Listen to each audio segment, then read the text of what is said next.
Oh, my fucking big lights on. Hold on.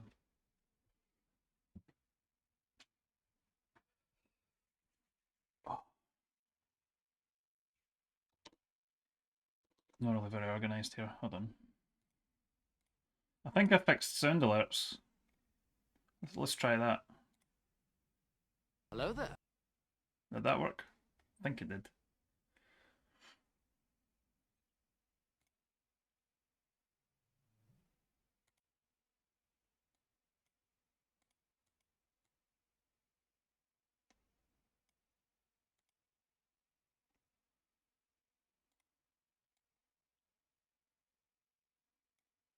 Stick my audio mixer at the side, that's probably better.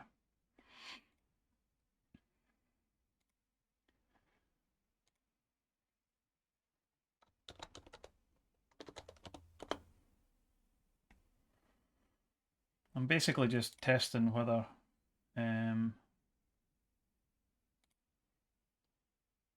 whether I can isolate the music, the VODs. Emo metal is weird, I know. I basically Twitch has a thing called Twitch Soundtrack, which is the whole point is that it's music that's licensed for live broadcast, but not for recorded media. So I can include it in live broadcast, but I have to isolate it for the VODs. The problem with that is that Mac OS doesn't make that very easy.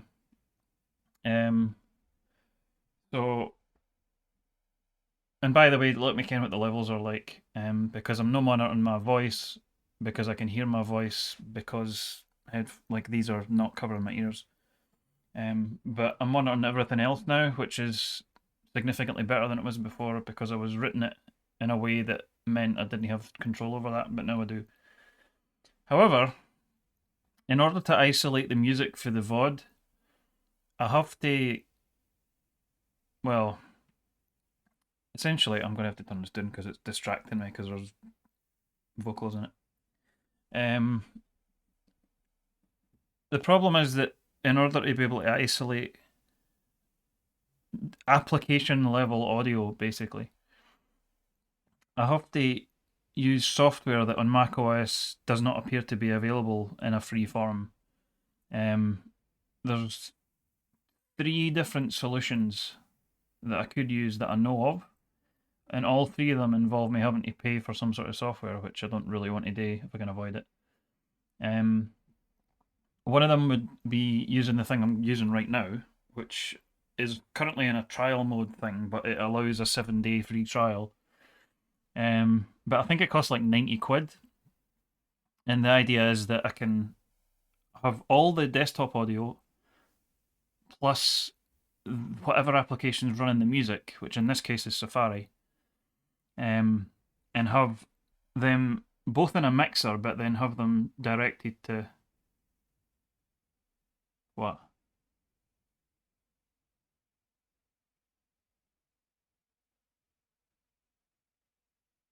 What?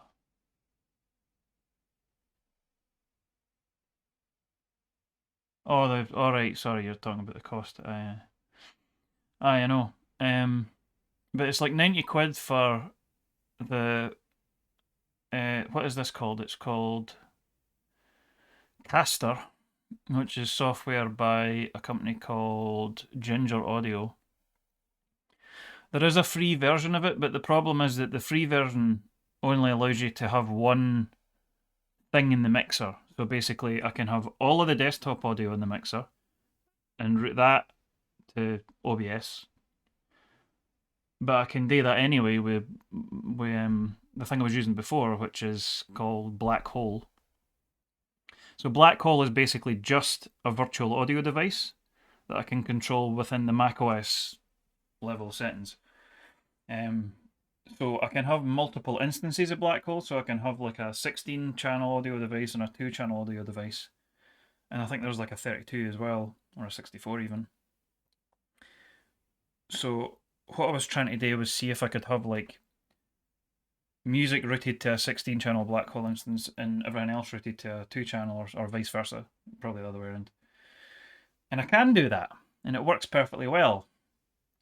But the problem with that, and that would allow me to isolate the music for the VODs, because do I put camera music on for testing? Where is it?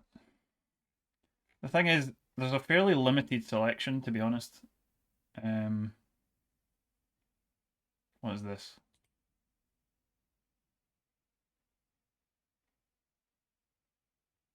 Apparently, this is soundtrack music, but I don't know what soundtracks it's referring to. Anyway, whatever. Oh no, no. Let's go for classical.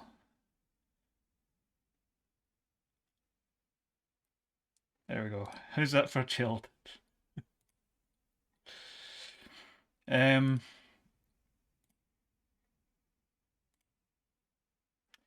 so if I um if I have two instances of black hole, I can route music to one instance and one, so they're just two devices basically. Um, so one can go like be tied to the thing playing the music, and one can be all the other desktop audio. But the problem is that in order for that to work, the application needs to be able to direct the audio to a specific device. And I can do that using the audio player that I use at the moment, which is what's it called again? It's got a fairly entertaining name. It's called Dead Beef.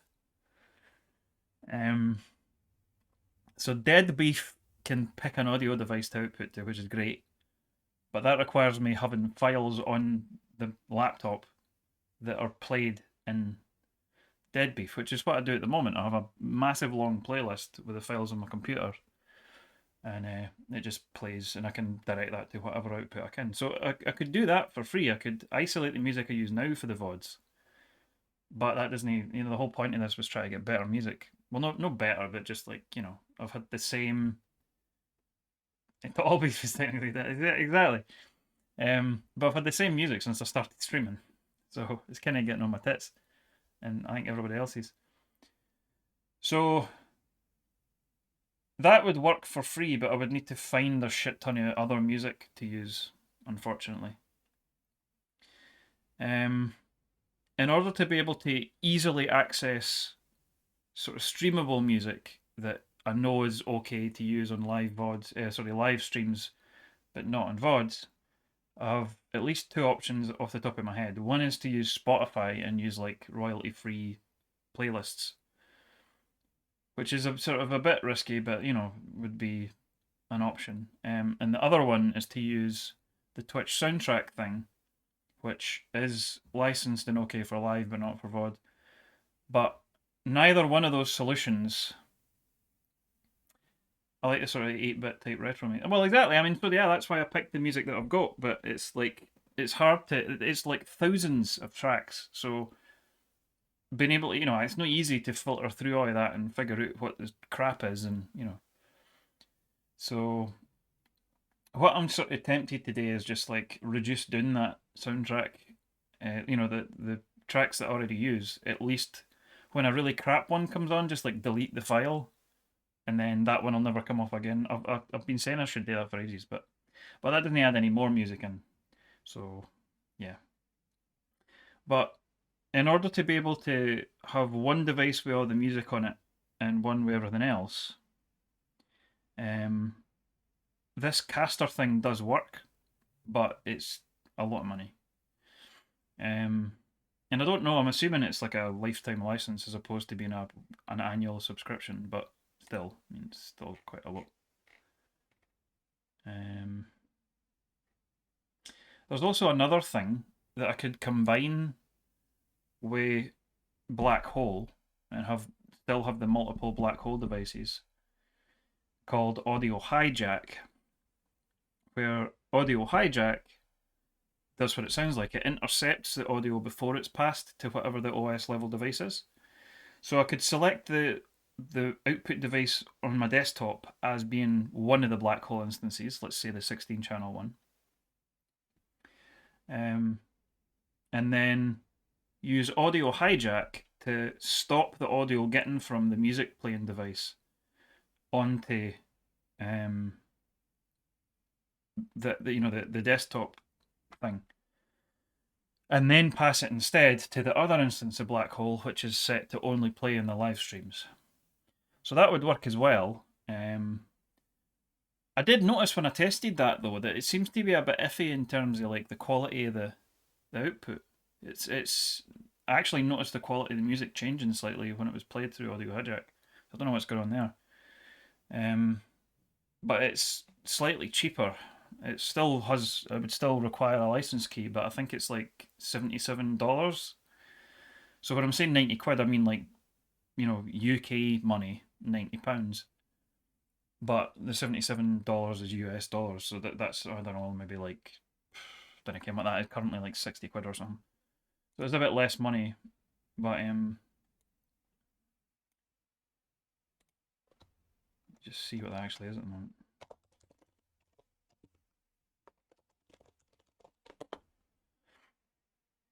You've got Audio Hijack.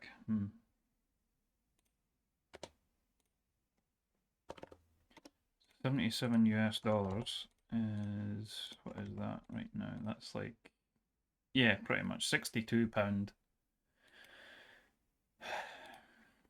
But that requires me still continuing to use Black Hole. Which I've noticed seems to be a wee bit glitchy from time to time, but I don't know if necessarily this caster thing is any less glitchy.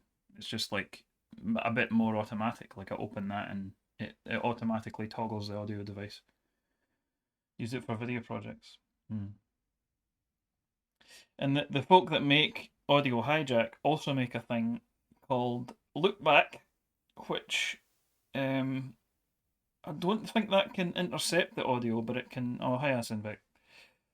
Alright, I'm fucking about with audio settings to try and determine a way of having different music for a change, but having it not included in the VODs. And on macOS, that turns out to be awkward as fuck.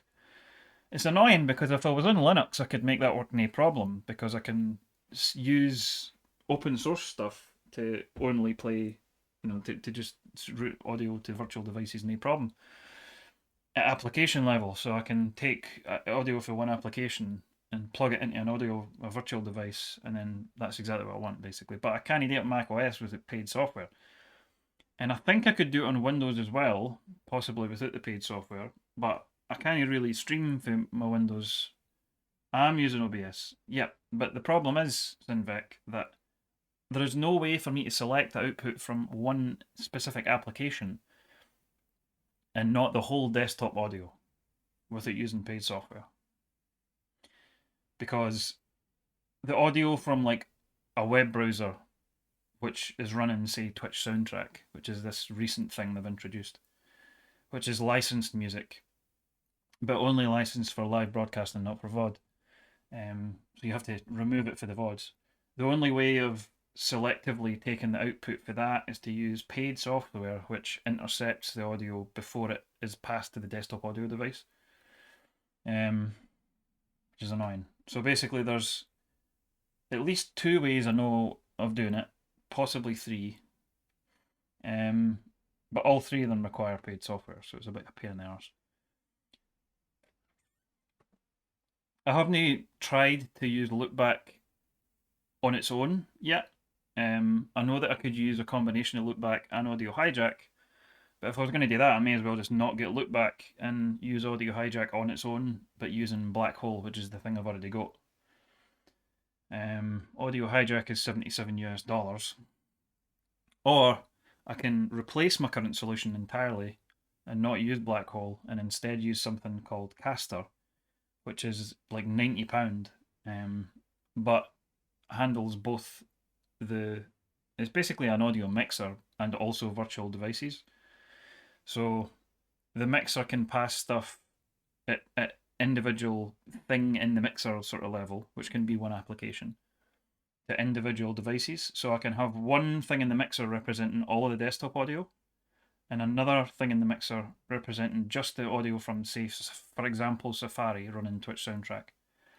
And when I isolate out the Safari audio to its own device, I can actually do that for the desktop audio as well. So I could have one track that's just all the desktop audio, including Safari, and another track that's only Safari, and then pass the Safari audio only to the live stream. Or I could just have both of them as separate devices and, you know, control them in OBS. It doesn't really matter, but both solutions work. Although no, it would need to be the two yeah, because the whole point is that I don't want to not have any desktop audio. Like, I want to have more control than just having all of my desktop audio on to only the live stream, because then if you're watching the VOD and then like I'm doing something else, like I'm watching a YouTube video or I'm using some application that has audio in it, I want you to still hear the desktop audio that isn't the music, right?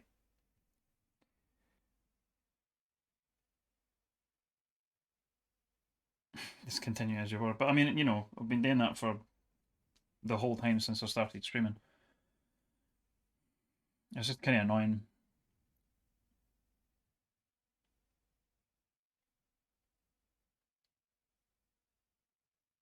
Should never share all of your audio. That's terrible.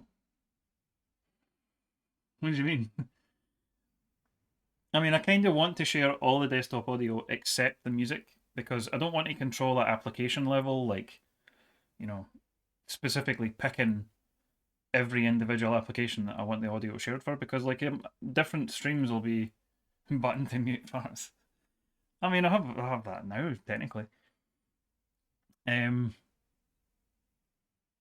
But I don't want to say, you know, additively introducing only application audio for specific applications, because like what if I forget one, or like, you know, it's something else that I have to control, which is a pain in the arse. I'd rather just have all the desktop audio except the music as one track, and then only the music and not any other desktop audio is the other track.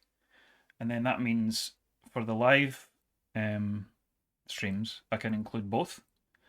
For VODs, I can include only the desktop audio that doesn't have the music in it, and then that's all hunky dory. But currently, the only solutions I know of, either way, costs something to do it, and it's a bit of a pain in the arse. So one way is basically just use this caster thing on its own. The other way is use Audio Hijack in conjunction with the thing I use now, which is called Black Hole. And I have two different Black Hole virtual devices. One that has the music, one that has everything but the music.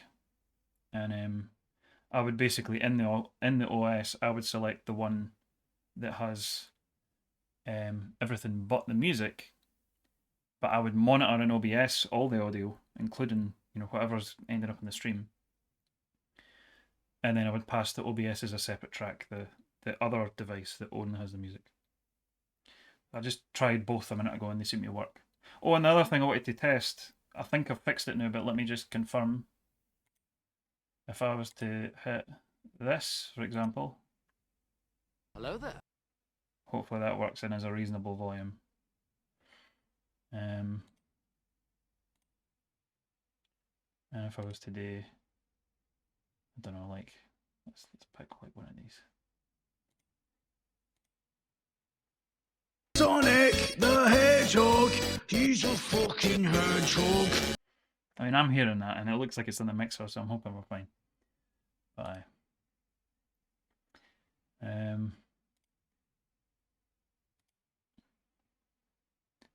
Do those both work? Or is it just me that's getting to enjoy that?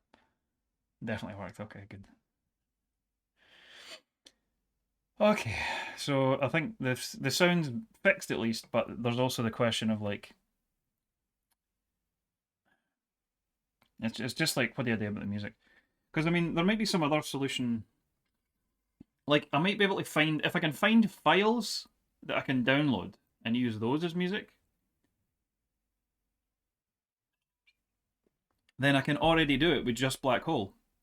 Because I can just have my music player route the audio on its own. It can do that without any other software to a separate Black Hole device.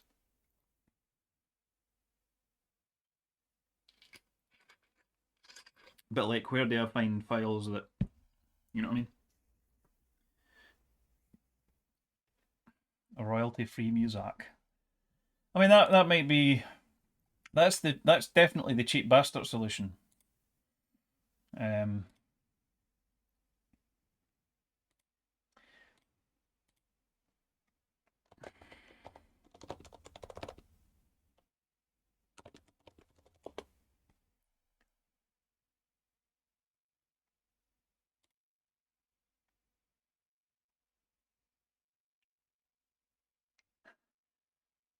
Pond 5, royalty-free 8-bit music.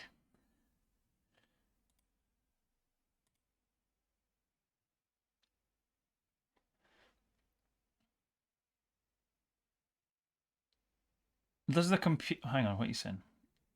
Does the computer have an audio in? As it's a laptop, I assume not. But if not, if it does, you could play the music on another computer. That's not really a realistic option for me right now. But I mean, it is a laptop, and I mean, I could plug a mic into the headphone jack.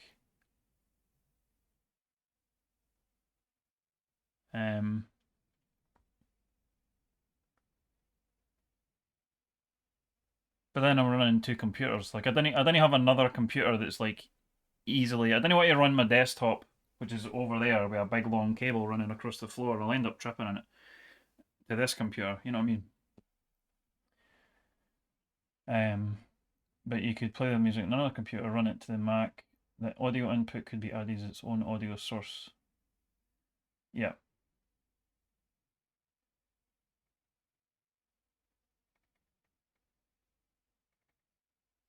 There's a huge Google library I'll link you to. Alright, okay.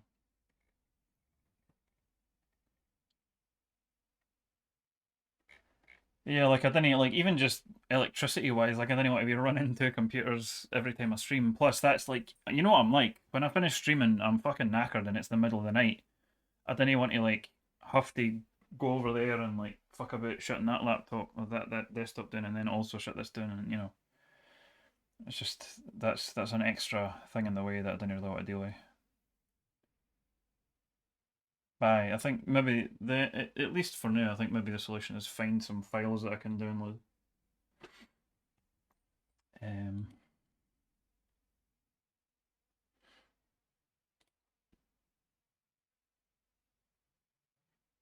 let's see what this is. I'm going to pause this for a minute. Oh no, these are paid. Oh well, that's fucking useless to me.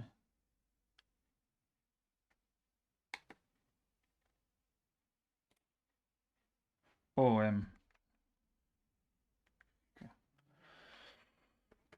Oh,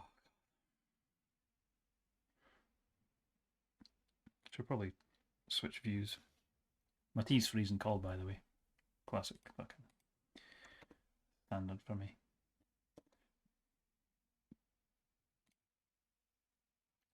Um,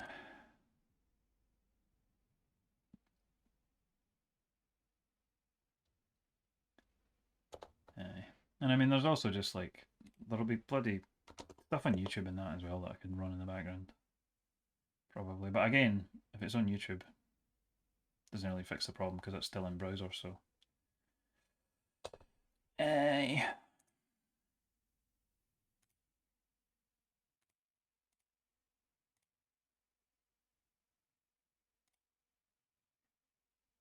wait, is the music just muted again, or what's happening? Oh, it just took forever to start that track. Just a bunch of silence at the start. Right, so sound alerts is fixed. That's good.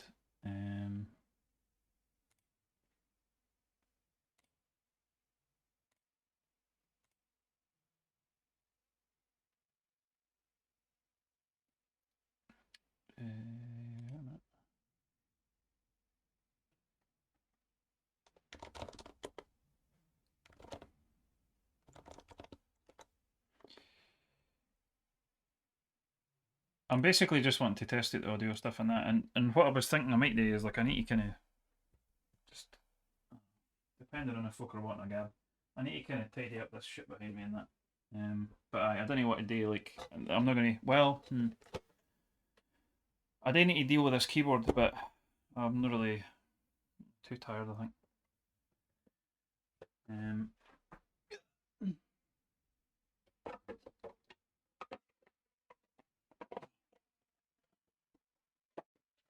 by like, I leave these lying out and then I've got to remember to put them away.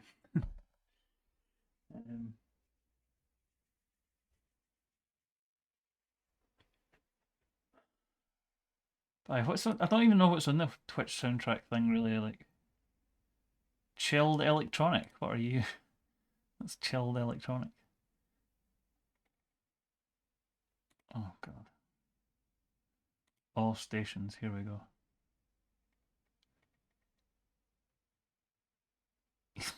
EDM and Friends. What? There's also a jazz one.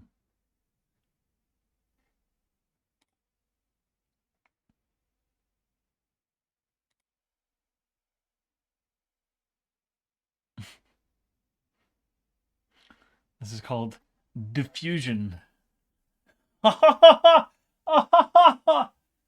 Diffusion, because like it's diffusion, but also it's the fusion because jazz fusion. Isn't that clever?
Don't know. And the other thing is I haven't actually like. This took way longer than I thought. Like just to get to this point of discovering what was going to work and what wasn't going to work. Took way longer than I thought. I was just expecting it to be like a wee quick 10-minute test or whatever, but clearly not. So it's now much later than I wanted to be doing this. So I don't know. But don't know. If I can maybe find. Let me see.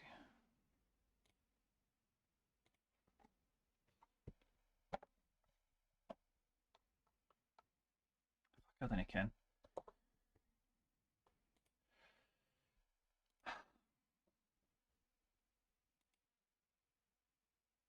I'll just try to think like where I could look for files. Oh, what's she messaging me for?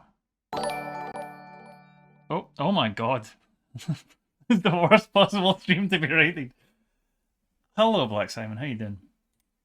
Thanks very much for the raid. I'm basically fucking about doing none particular of interest at the moment. So, let me hold on.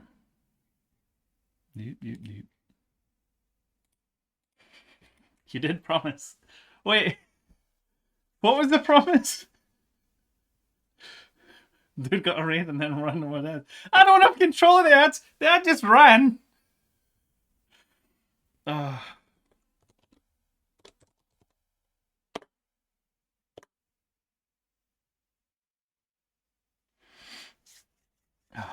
Capty, hello. How you doing? Keyboard man doing keyboard shit. Well, I'm kind of sorted doing keyboard shit, aye. Loch Lomond. Yeah, Loch Lomond indeed. It's a decent whiskey. I had this last night. I don't know, for whatever reason, it's not one I've had very often. How are you? I'm alright, aye. I'm mulling over the fact that I can't split. I'm trying to figure out a setup on Mac OS that allows me to. My desk tidier than Simon's. I don't believe that for 1 second.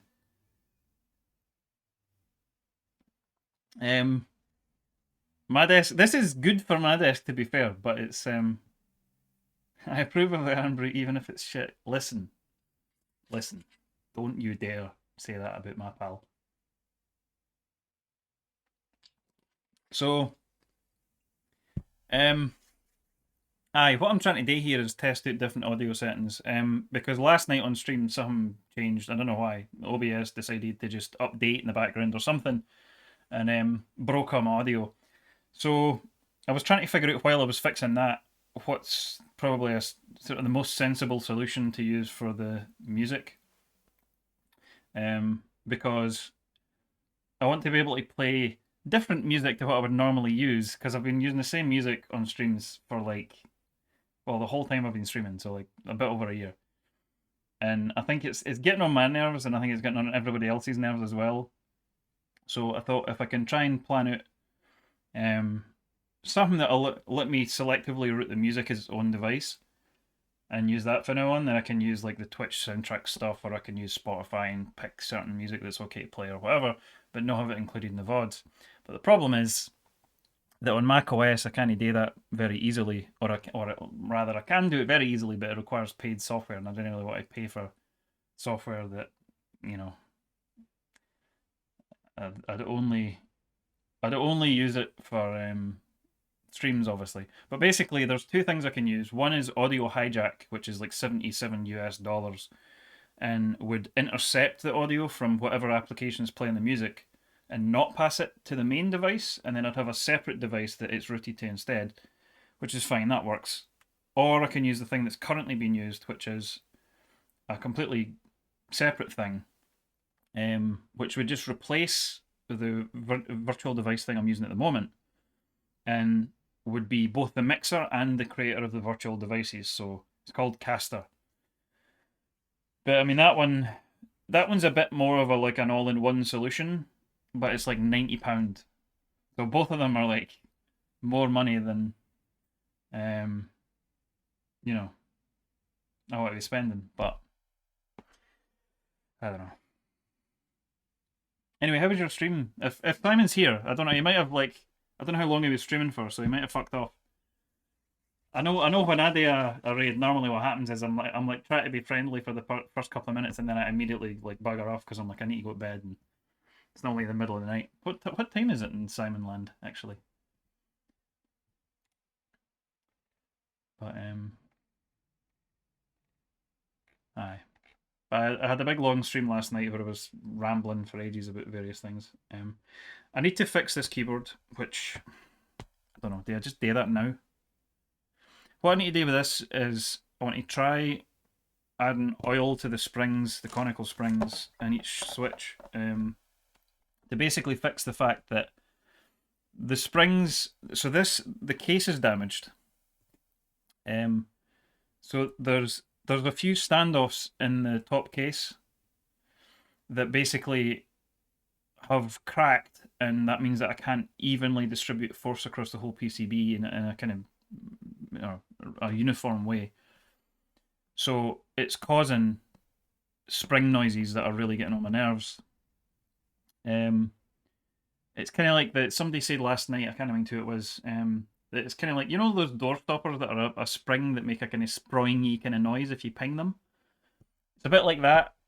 So if I press a key and release it, I get a kind of horrible rattly spring noise.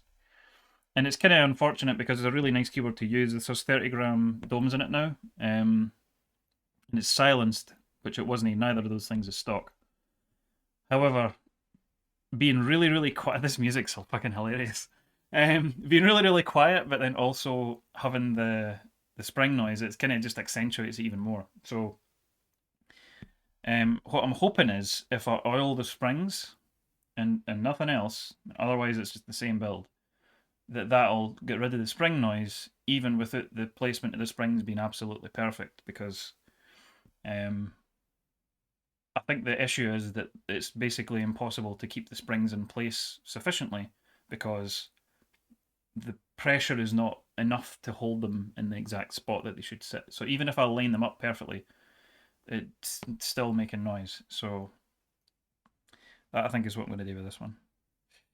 And if that doesn't work, then I'll just give up and set it on fire, probably. But I mean, what I could do is, I mean, I could just part it out and use the bits in another case or whatever. But it's just, you know, I'd rather avoid binning a top case if I can avoid it. And what I could also try is the music isn't playing for us. Oh, didn't he tell me that? I can see it in the mixer, but maybe it's just too quiet. I did change the music. Let me change. Let me just look. You hear it now? Just very quiet. That's probably too loud now, isn't it? But I think what happened was basically just a change of the genre.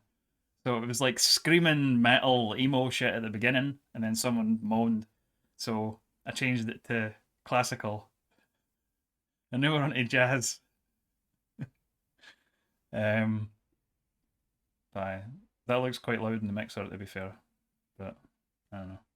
Can't hear you over the relaxing, smooth jazz. Aye. But yeah, I don't know.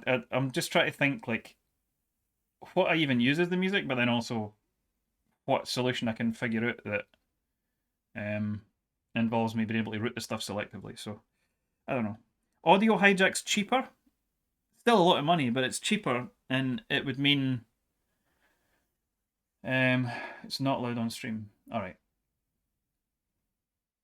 Good. It's hard to tell because I'm not monitoring, like, relative to my voice. The only thing I'm not monitoring is my voice. So I don't know how loud I am in relation to the music. I can only tell by looking at a mixer, like looking at the levels on the mixer. And, like, I don't really know. Do you use Black Hole for audio? Yes, but the problem with Black Hole is that so Black Hole works fine, but Black Hole is just a virtual device. So in order to selectively pass the music to one track in OBS, it needs to have its own device. Now I can install two Black Hole devices, and I mean I've done that. So right now, using the music that I normally use, I can make that work fine. But the problem is I've been using the same music for the entire time I've been streaming on Twitch.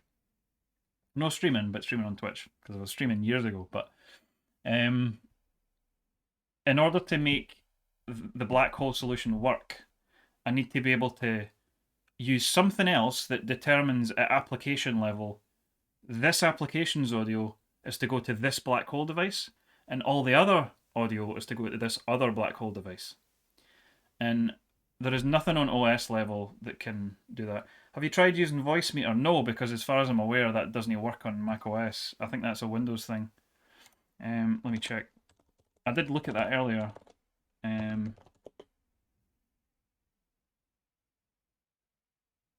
Yeah, the users of Voicemeeter have long awaited an app for Mac OS. Yeah, exactly. So that's not any use.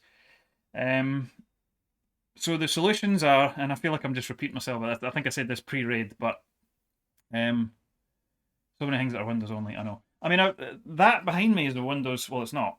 That's a PC that I built that I run Linux and Windows on.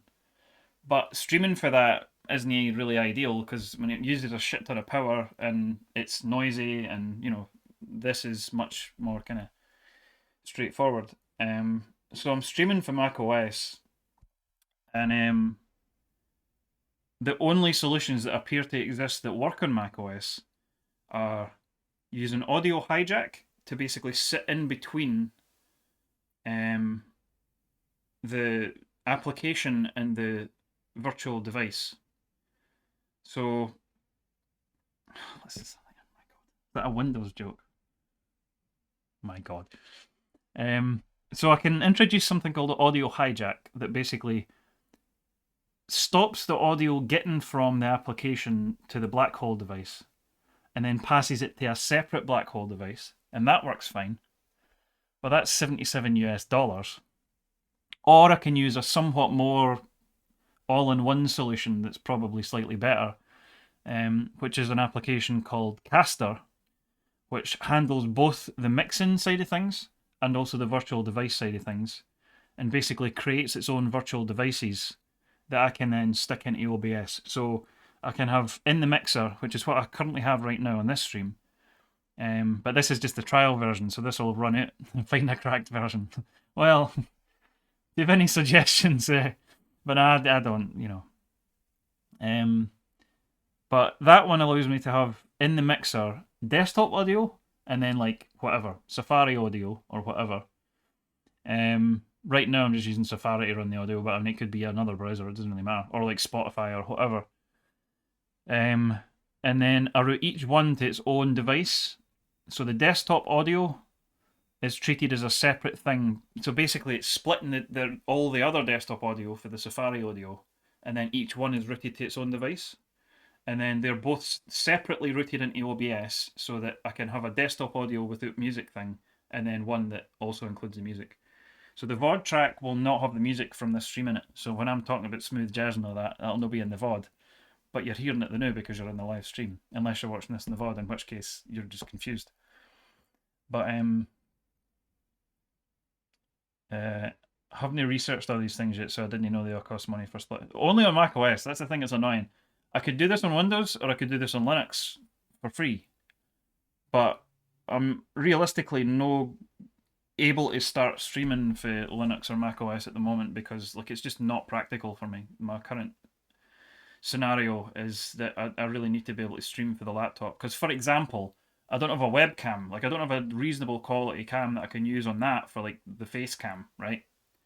So my face cam is the fucking laptop cam. So this is like the webcam on the MacBook, which is why the quality is not great, but like it's enough, it works, you know.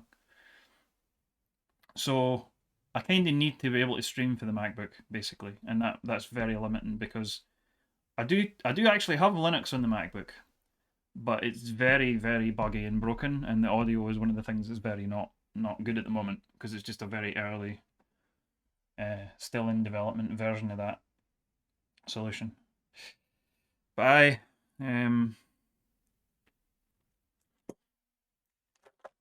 So,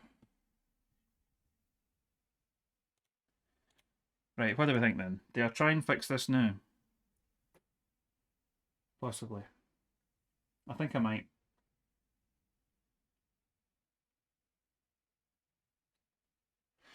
Aye. Fuck it.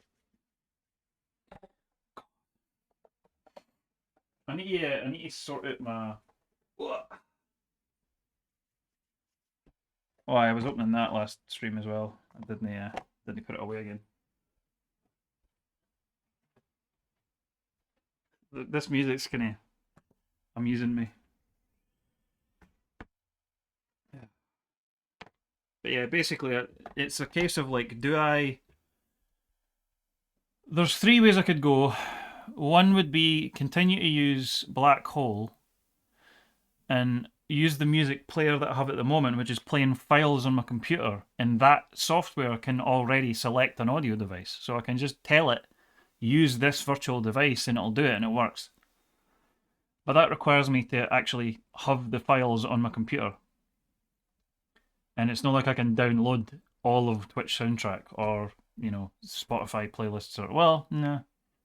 No, the Spotify playlist thing, I think the files still only work in Spotify, so it's not like it downloads an MP3. Well, it'd be all Gvarbus, but if I can find a shit ton of music that's like decent and is okay to use on Twitch as files that I can download, then that would avoid having to spend any money on it at all. Alternatively, I need to either use Audio Hijack to sort of intercept and still use Black Hole, or use Caster to just replace the whole thing, and just that'll fix it.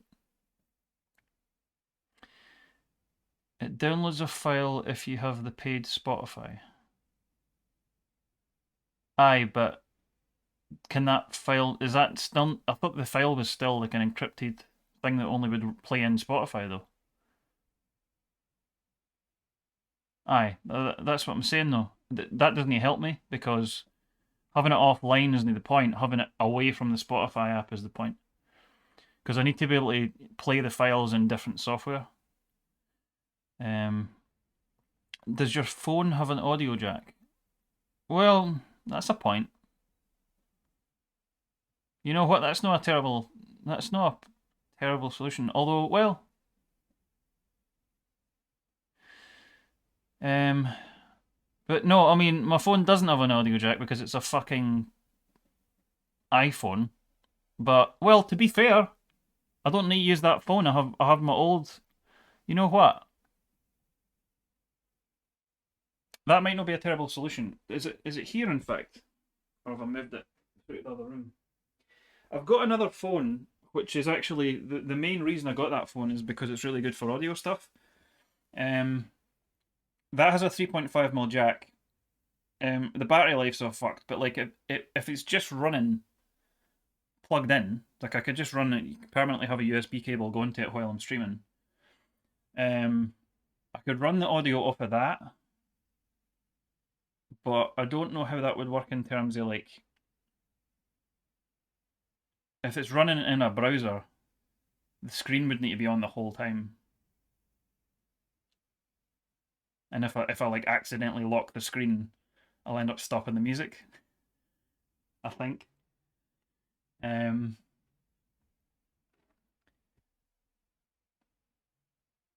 But that could theoretically work.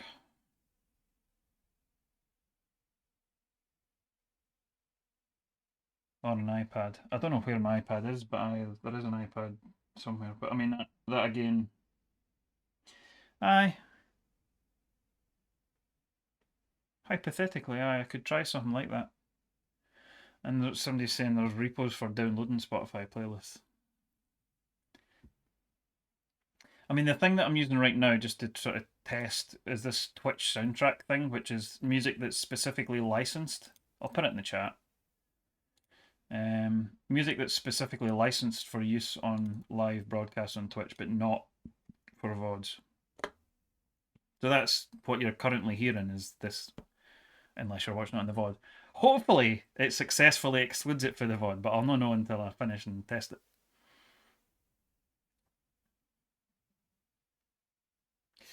Right, do I just do this now then? This was the thing I was doing last night, by the way. It's an Amiga mouse, but it's not really. It's a modern mouse modelled on the original Amiga mouse. It's quite cool. Should probably take the batteries out before I put it in the box, because if I don't, I'll forget they're in there. Ah! Oh, that was not fun. Because I didn't want to forget it's in there and then find the batteries have all leaked and wrecked it, so...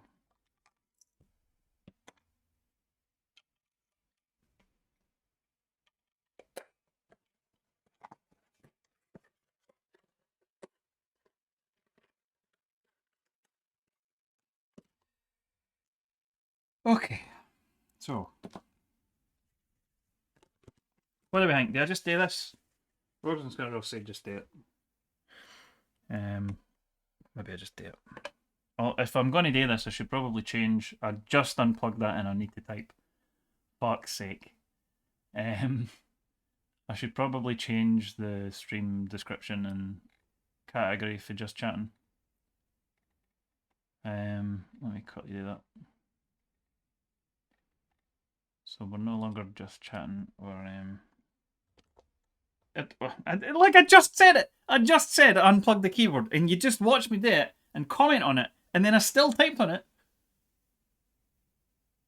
Why the fuck? Oh, my brain is broken.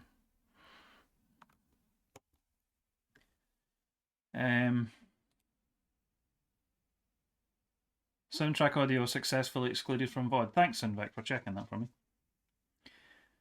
Good. But I just need to figure out what I'm going to do as my solution for like changing the music to something other than the usual stuff I would use. Oh,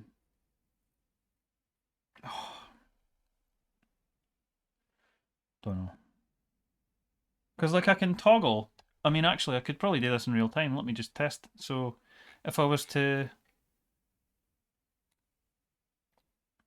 let me just go into audio settings for a second. If I was to do, let's say that. Okay. Looks like the audio is still okay. That's good. So if I go to here, that one there, rename it so I know what it is. Black hole 2 channel. And then if I open this over here, because this is the usual music I would be using, right? So just to give you a point of comparison, Black Hole 2 channel, that should be fine. And then over here, I need to make sure I'm monitoring it so I can hear it. Monitor and output. Right, so let's shut up the smooth jazz for a wee bit. And let's see if this still works as I would expect it to. Let's just play whatever. I don't know. That appears to be working. So, and that should. Oh no, that's going to be included in the VOD. Hang on. There will be a bit of that in the VOD, and then it's going to cut off in a minute because I'm going to change this. So if I go to advanced, I forgot to exclude it for the thing before I turned it on. Black Hole 2 channel, so I want to turn off those channels, those tracks there, and also turn off track 2. So that'll now only be in the live broadcast. So that just like stopped dead if you're watching the VOD.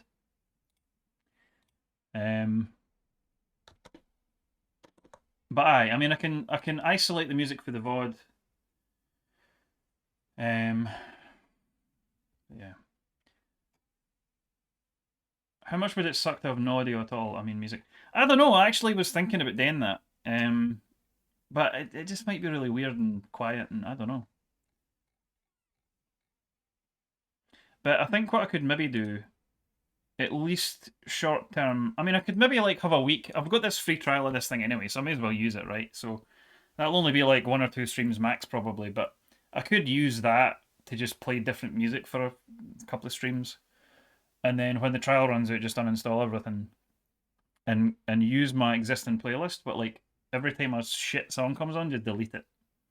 So that at the very least, I'm getting rid of the crap. Because like so much of the time, I'm skipping tracks.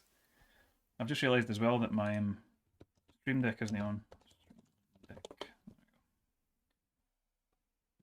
Alright, that's better. So, yeah, we're good. But yeah.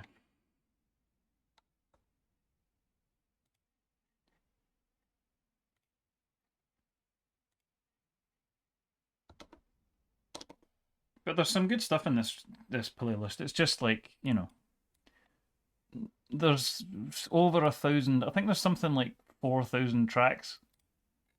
It's something absurd. Let me see if it's 3,801 tracks. There you go. So it's not like it's a small playlist. But there's a lot of shit in it, you know. Right. So anyway, what was I doing? Category.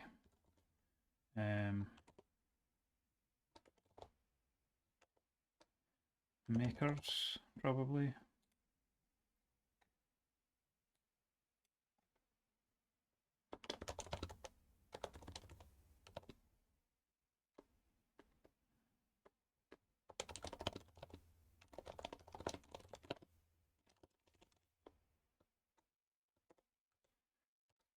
Okay, and then that should be it changed. So yeah, I think what I'll do then is I'll just fix this now because I want to be able to type on this thing, and I really wanted to do this last night anyway, and I just didn't because I went on a big rant.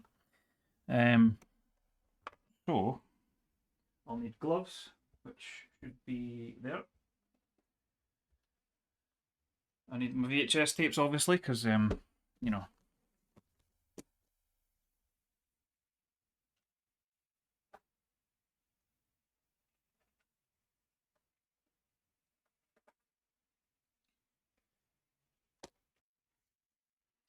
And that's basically it. I need my screwdriver, which is hopefully lying here. There it is.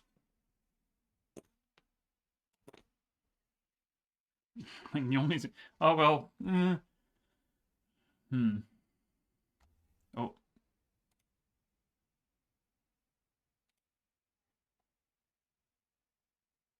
Uh.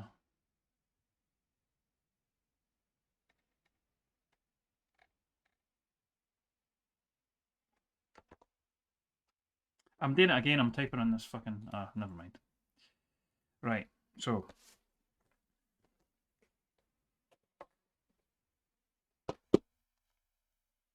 Now, I don't really need to take the keycaps off because I'm not removing the sliders or anything. I hope. I hope I can do this without having to adjust the stabilizers again. So let's take the risk and not remove the keycaps. Because I can't be arsed.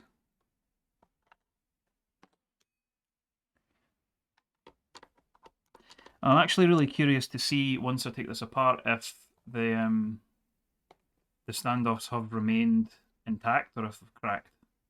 Like when I've reassembled it, has that caused more damage or like undone the repair basically? Or have they held fast?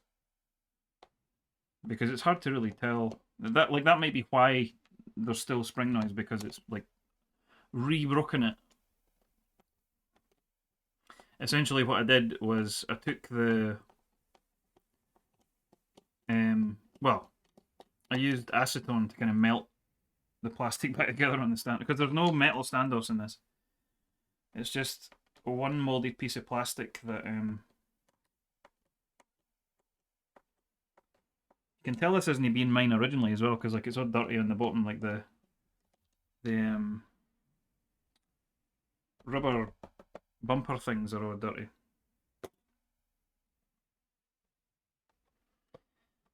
So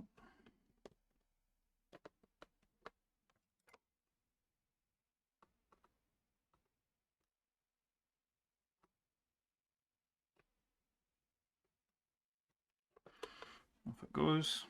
No, put it back.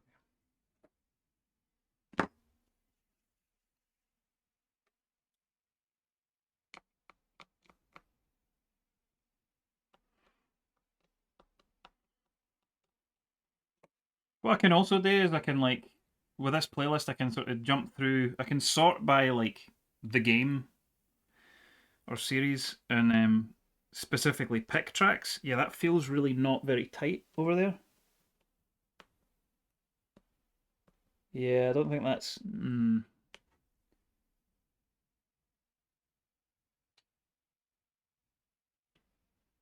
Hmm. I think it's like re-cracked. So I don't know if this is even worth doing. If this thing is this badly damaged. Like I'm going to end up just. Give me a second. It might be better to just put the domes into another keyboard. Oh!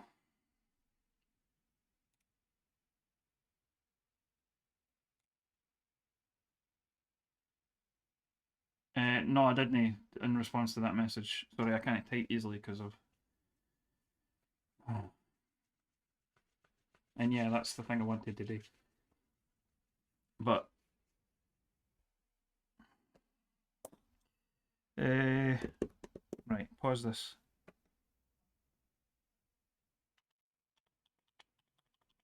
Yeah, it's rattling like fuck.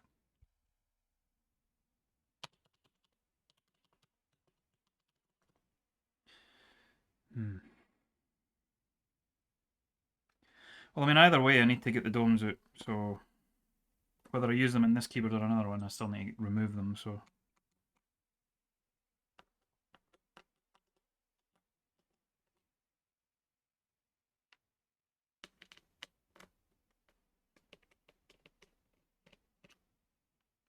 Like, I don't know what the fuck this is. Like, what are we listening to here?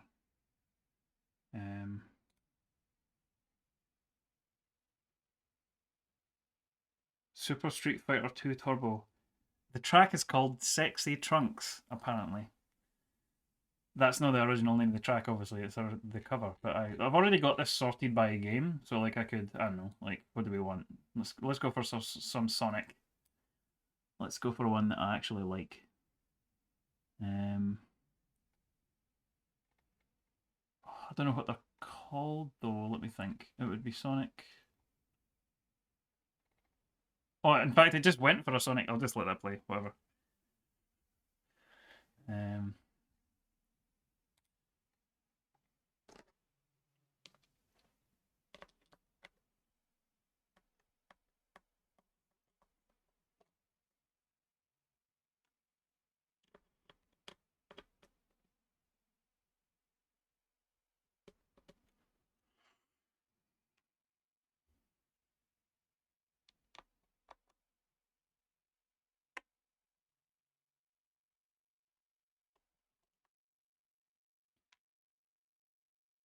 so I think what went wrong with this particular keyboard is basically that there was rubber left in places that there wouldn't normally be, and when the screws have been driven in, it's burst a bunch of the standoffs. So tried to fix it, just ABS welding it back together basically, but I don't think it's fully done the trick. So the question is, can it be recovered by just like accepting that the pressure's not going to be even? I don't know. I feel like that's. I think it's just always going to be a bit shit. So maybe that's not the way to go. Oh fuck! Hands are getting cold again.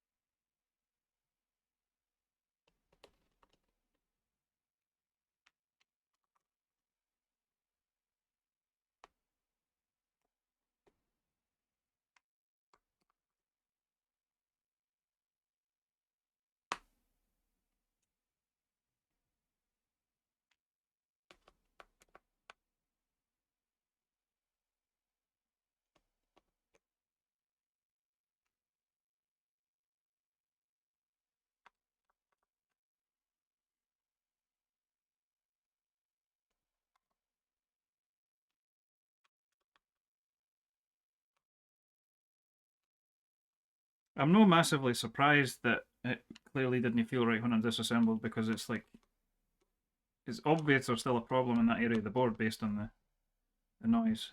So a bit upsetting, but there you go. And I'm not going to do what I did the last time and incorrectly assume that it's all going to hold fine and lift it up, because there we go. We saw that did not go so well.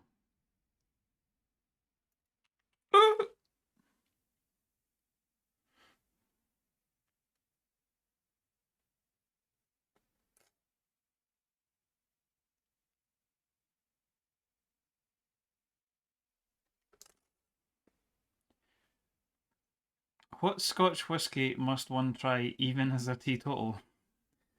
Well,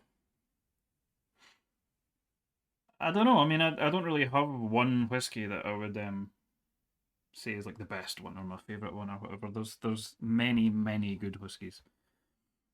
One that is like one of my favourites, I suppose, is well, one that's kind of accessible. You know, it doesn't cost an absolute fortune, but is really good. Is Glenfarclas 105. It's a cask strength 105. I think it's because it's 105 proof if you go by the proof way of doing things. But it's a cask strength Scotch single malt whiskey for not a huge amount of money compared to what they often sell for at that sort of quality. And I think part of what's going on there is that Glenfarclas is one of the few family-run companies that I guess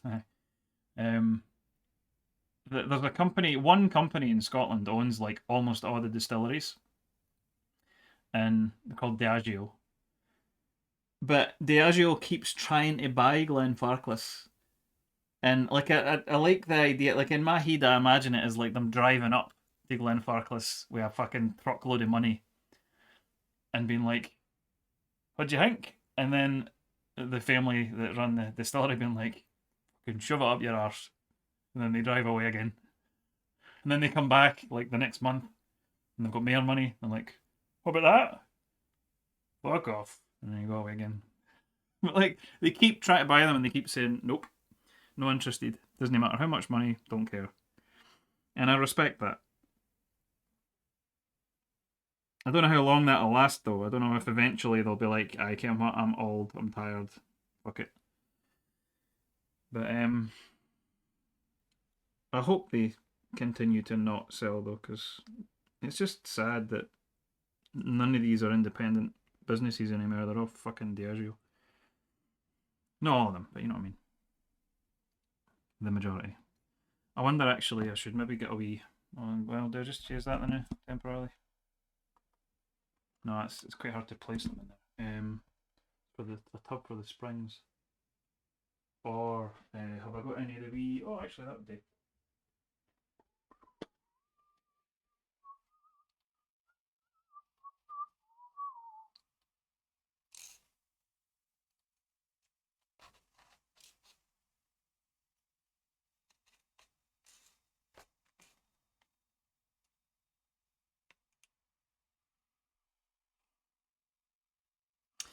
But yeah, I mean, there's not really one particular whiskey that I would say is like a really good one. It's just if you're like if you're not a whiskey drinker and you want to drink a really good whiskey and don't want to spend an absolute fortune on it, that's a decent one to start with. Or something maybe for Glengoyne. Glengoyne is another favourite distillery of mine, which is actually quite reasonably near Glasgow, which is where I used to live for a long time, for about 12 years ish, something like that.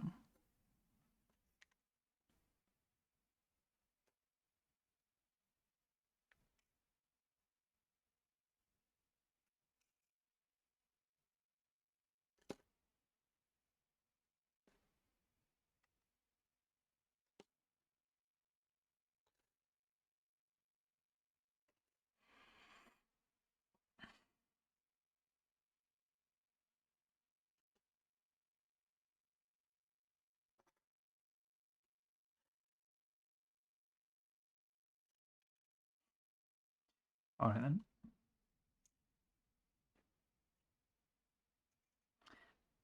Is this Final Fantasy 6? It's dancing mad, isn't it? Aye, it is.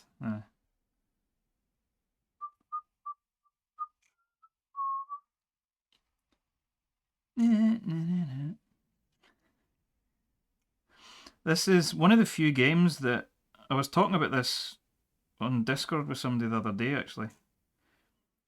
One of very few games. In fact, I think the first game, maybe the only game. I think the only game I've ever played that I've immediately wanted to write a guide to it. I don't know why.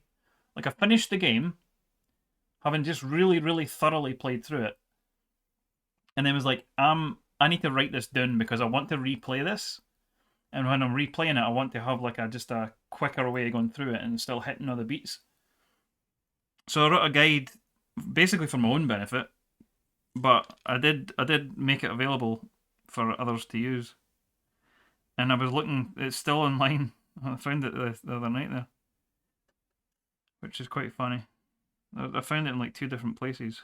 One of which I didn't even put it on in the first place, so they just fucking copied it.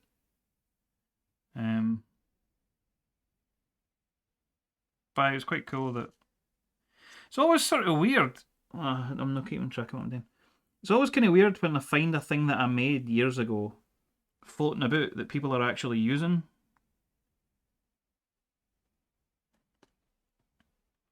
But it's kind of cool.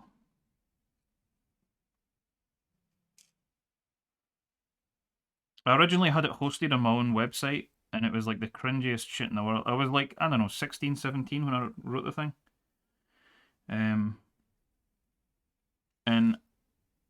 the website was just hosted on the like included for free hosting that you got with one of our internet service providers.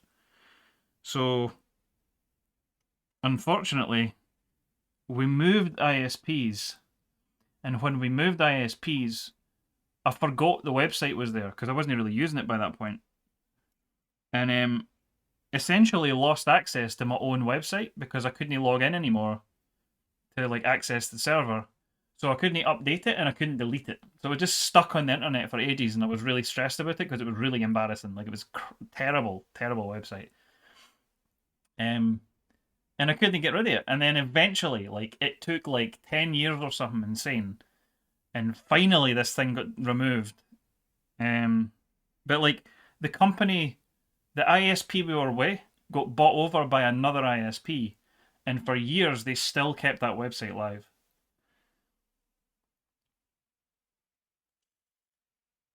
So it was a source of great frustration for me. Like this really embarrassing website for when I was an awkward, edgy teen, knowing that it was still there.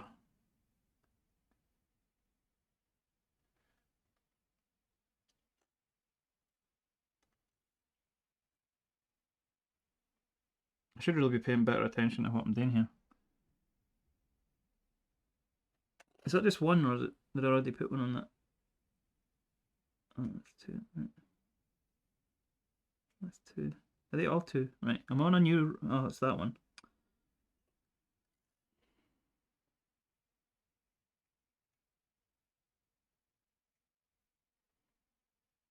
These are okay if they're sort of stacked. Is it on archive.org? Probably. I mean, I hope not. I haven't recently. I have a feeling I checked though, and it wasn't ever archived because, like, you know, they would have very low traffic, so I don't know why they would have archived it. And I certainly didn't archive it because I didn't want it to be archived.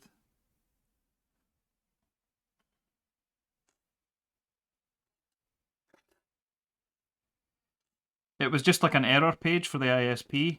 Oh my god, I think when I last looked. But this is mere Final Fantasy. This is 9. Oh well, hang on, let me look. No, 10. Sorry, this is to Zanarkand, isn't it? Aye.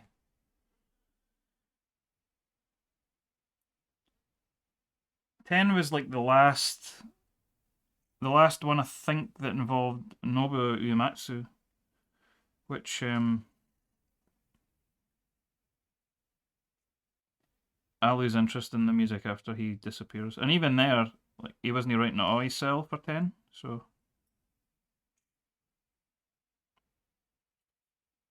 for fuck's sake.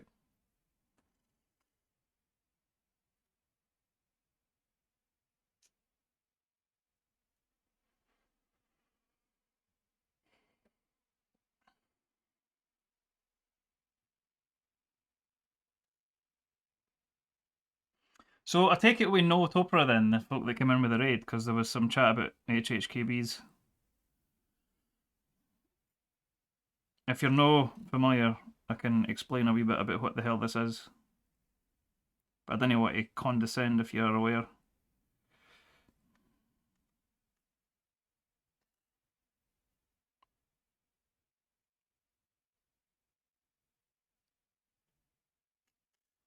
But if I've got Topra fans in, I'm glad to have you. It's funny, in the past, I don't know, even just the past year, probably less than a year, Topra's suddenly got a lot more interest. And I don't know what exactly changed.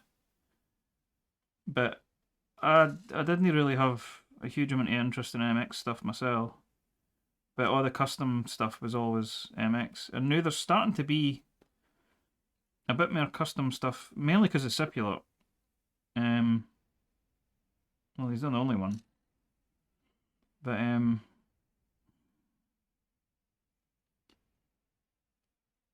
it's kind of nice that there's more interest in Topra. Oh, for fuck's sake!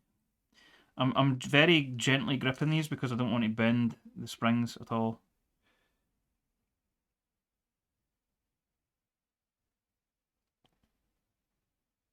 So I keep like dropping them on the desk because I'm hardly touching the. I'm not gripping them tightly enough.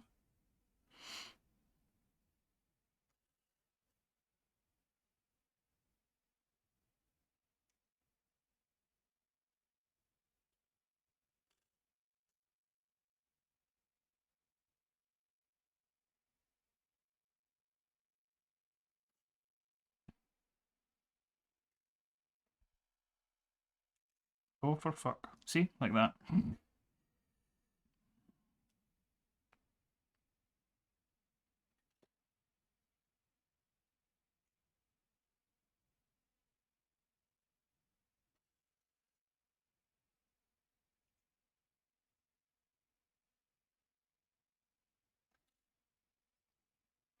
Where do I find a cheap Happy Hunting keyboard? Where are you in the world?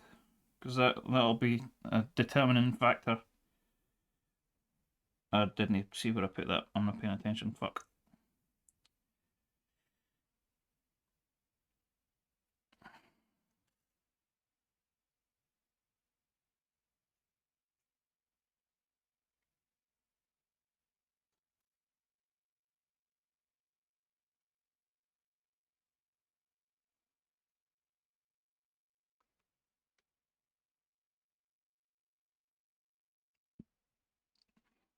Scotland! Oh, hello! In that case, eBay.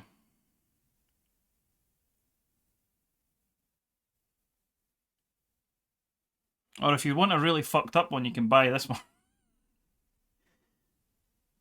I don't know, I mean, I could actually do that, like, use this as like a trial Happy Hunting keyboard for somebody that's never used one before, just so you can kind of try out the switches, and if you like it, get a better one. Don't know. But, I hate waste, like, I don't know what I'm going to do with this. Because it's not good enough for me to want to use now. But,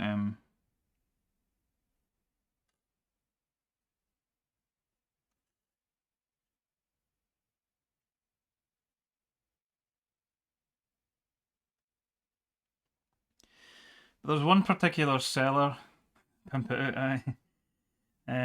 There's one particular seller on eBay who is in Scotland, and as I understand, I don't know where they got them from, but they have a bunch of these different models of Happy Hunting keyboard, that appear to be customer returns, and this is one of them,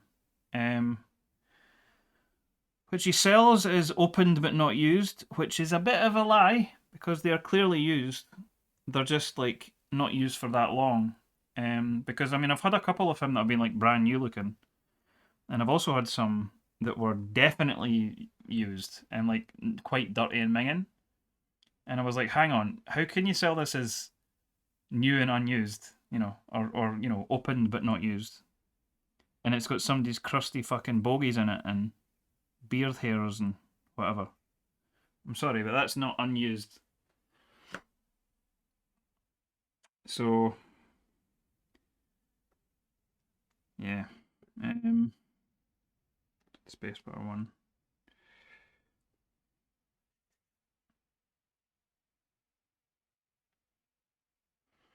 There's my nice domes. I'm just thinking here as well, like, is there anywhere else? I think I should trim out all those extra. Well, to be fair, it's not going to cause any issues. So, let me see. I guess I should, just to be on the safe side, trim out all those extra holes. Right, stick that behind me for a minute. Another spring I missed. But yeah, this is clearly still no great. I'm just having a look to see up close. You'll probably not see this on camera very well, but like to what extent the repairs held. And you know what? I think it's just that one standoff that's a bit dodgy, but the rest look like they have actually held, which is strange. You know what? If that's the case, if it's just that one, I might try again to repair that one standoff, and then...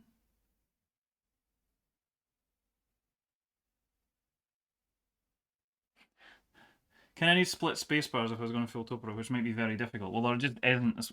Get a Japanese... If you can handle Japanese layout, let me show you one. I'll just put that spring away so I didn't crush it. But, I mean, I have a shitload of Japanese Topro keyboards. Grab one. There's one. I was fixing this one last time. So see if you look at the bottom row on that. So that for me is basically perfect. Like it's almost ideal spacebar and key size on either side of the spacebar. And it has symmetry that I like. However, the problem I have with Japanese layout is that the right hand side shift key is very far away. And I very heavily use the right shift key, so backspace is also further away, but like it's no really a problem in practice for me. I adjust to that fairly quickly. It's just that right shift. So there is actually a Japanese layout happy hacking keyboard that has a really split up bottom row. I don't have one of them handy, but that might be something to try. But obviously you can't buy them in the UK, you need to import it, so. But what I'm wondering is maybe I should. That standoff there is the only one that seems to have still retained some damage. So maybe I can do something about that. Maybe if I attempt again to repair that. And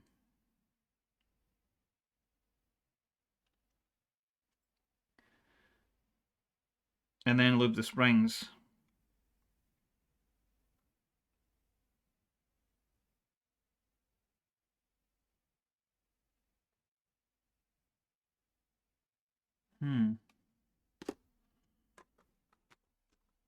Let me get these domes out of the way anyway.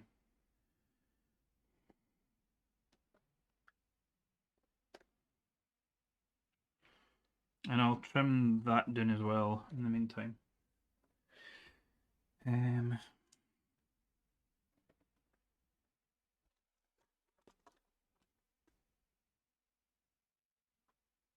Is it possible to somehow get QMK working on this? Not really, no.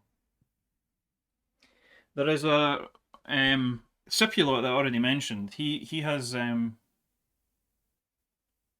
like which bottom row are you talking about? I think the minimum focus distance on the GoPro is like 25 cents. Aye, it's crap. I can't get it to focus on. Like you're never going to see anything up close on this camera because it's not suitable for this.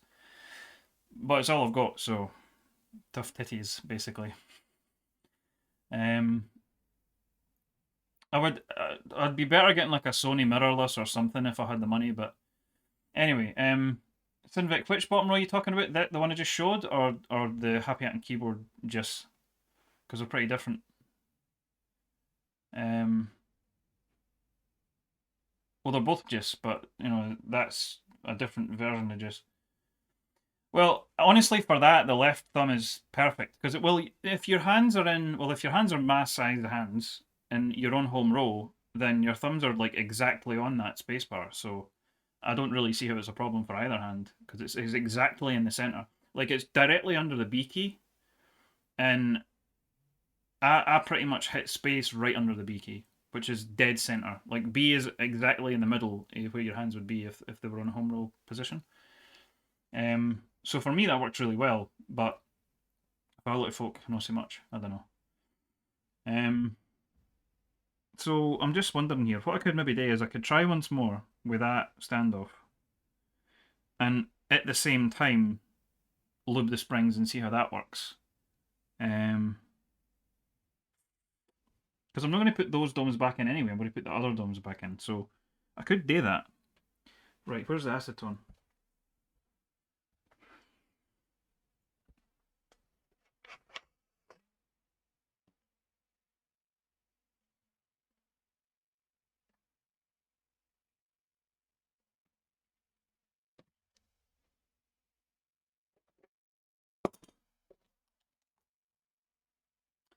Anyway, sorry, I was talking about something else there, wasn't I? So, what are you saying? So, Topper boards, what were you asking about again? You were saying QMK working on them. Right, okay. Cipulot is developing custom PCBs that run not just QMK actually, but VIA, which is even better because you can re-change the layout easily using the GUI without having to flash new firmware. Does he have them in Vile as well? I can't remember. Might be Vile rather than I one or the other or both. But you know they're sort of private small group buys. apart from that, the other thing you could do is you could run them through a USB to USB TMK converter, and just like any keyboard could run through that, and you can remap it before, like in the converter, before it hits the computer. So there's that as well. The other thing is that these, as in current generation Happy Hacking keyboards, not most other Topra keyboards, but specifically Happy Hacking keyboards, so the classic hybrid and hybrid Type S, they all have a native remapping tool that is not QMK, obviously, but it lets you move stuff around, and basically, as long as the key already exists on the layout, then you can you can change it for the most part. There's a couple of positions that are protected that you can't remap over the top of. In a neutral position, my thumbs rest under and just slightly outside of where my index fingers are, which places them on the very edge of the spacebar on the gistboard. I mean, that would make sense, yeah. But I mean, when I'm reaching for the spacebar, I don't necessarily go straight down for where I am. I kind of lean slightly over anyway, so for me it works out. I mean, I actually tried on one of those keyboards. I tried putting a normal 1U bottom row key on the spacebar, and just seeing if that got annoying, and it genuinely didn't. Like I was just, you adjust within a couple of minutes, and I was just hitting it dead on every time. Which I was actually slightly surprised by. I thought it was going to be really annoying that it was so tiny, but it wasn't really an issue. Oh, hang on, somebody's messaging me again. I guess I could. But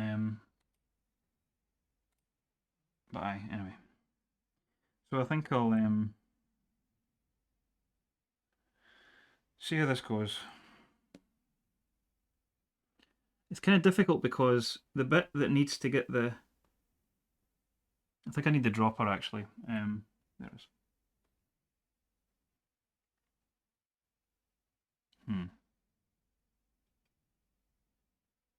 How do I not get acetone all over my desk?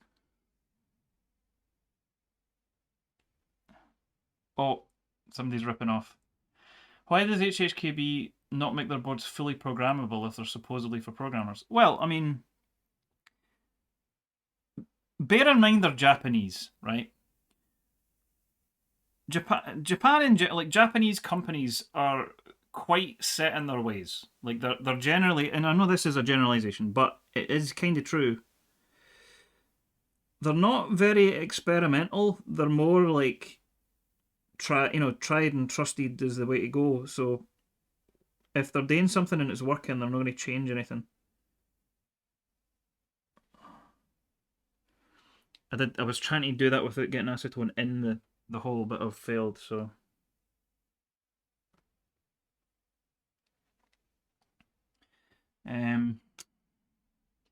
So that's definitely some of what's going on.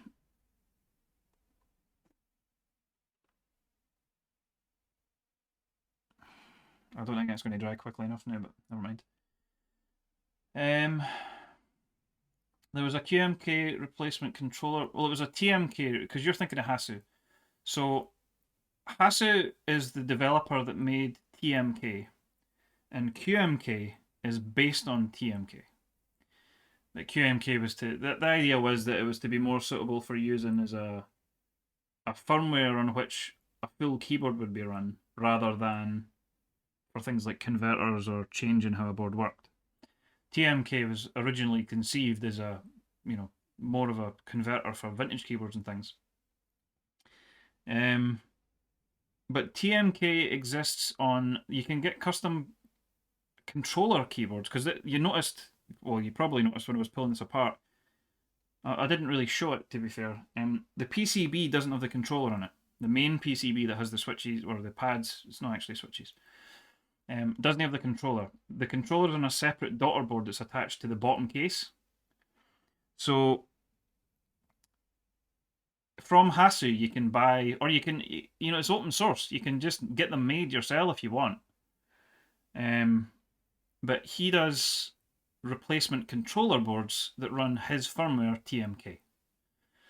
There is also another person who, I think their username is like Yang, that has their own controller boards that are not fully open source, so I'm not as keen on it. But it's partially because Bluetooth is being optimized. So basically it has a battery and stuff, and you can It has better. The Hasu one, there is a Bluetooth version of the controller.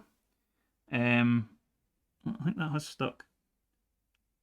There is a Bluetooth version, but it's not very well optimized for battery life, so it doesn't last very long. Whereas the Yang one is very well optimized for battery control stuff, so it's better if you want the Bluetooth. I think for me, like if I was wanting to add Bluetooth specifically to like a Happy Hat and Keyboard Professional 2 or something, I would probably get the Yang controller. But if I wanted to not use Bluetooth, or that was sort of a secondary thing I wasn't going to use all the time, I would get the Hasu, because Hasu did the original work and he's fully open sourced everything he's done. That isn't true of Yang. So you have to configure the Yang, you've got to use like a dodgy website, and it's just not as nice. Whereas with the Hasu controllers, you can modify the firmware yourself if you want. If you want to make the Bluetooth better, you can do that. If you've got the skill to do that and the time and the patience, then it's fully available. You can just do it yourself.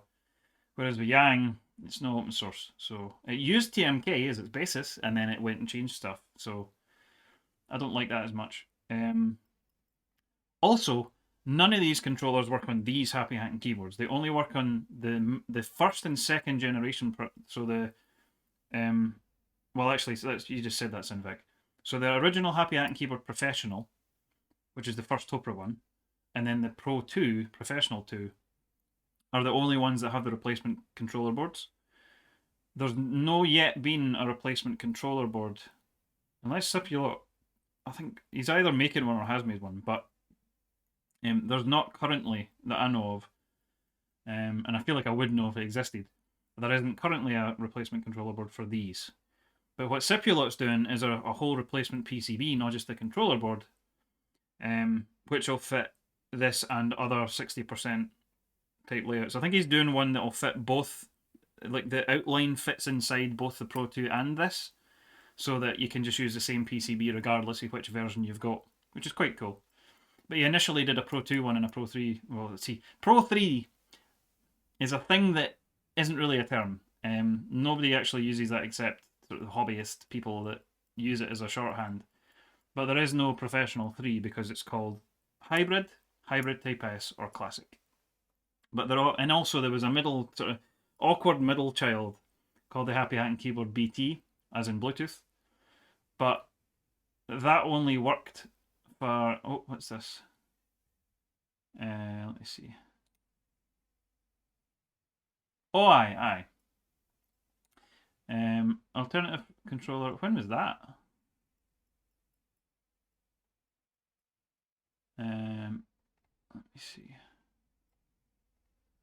Full version features a super speed 5 gigabytes. Oh, cool.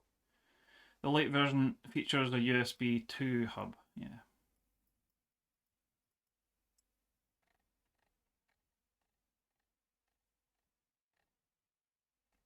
I know that username, but I don't.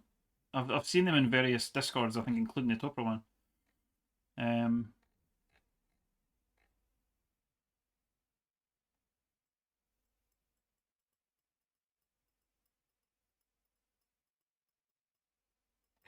Cool. But yeah, but I mean, look, the firmware, like if it works on TMK, it's not that hard to port to QMK or whatever. I don't actually know if the Hasu controller works. Like if there is a QMK port of it already, there probably is, to be honest. But obviously, that's no Hasu's ballpark. Like that's not what he does. He has his own firmware, so he's going to use his firmware. He's not really as interested in QMK for obvious reasons. But and for some things I quite like just using TMK itself. Converters and things is way better than QMK for the most part. QMK is pretty limiting for that side of things. Now, I don't know if I can get away with just putting that straight in. I think maybe by the time I've finished lubing and stuff, it'll be okay to just use that. I might risk it. So,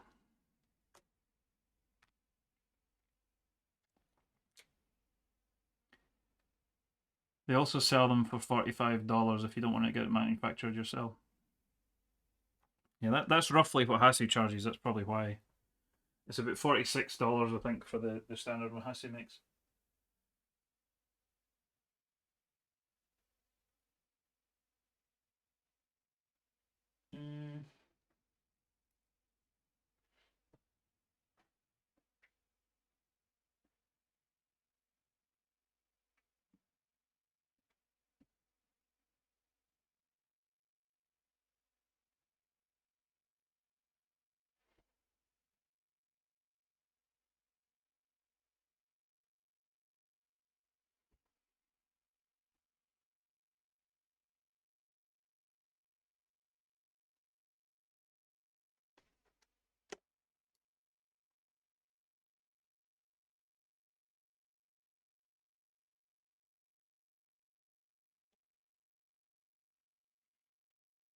The USB-C one is $100 and sold out.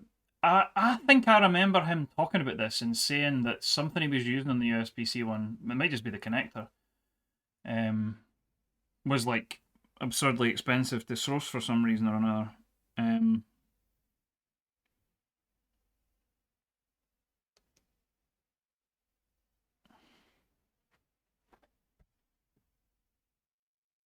Well, actually, see, before I do this, I was wanting to check. I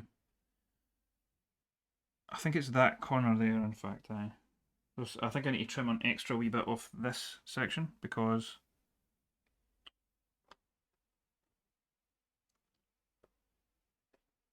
Ah!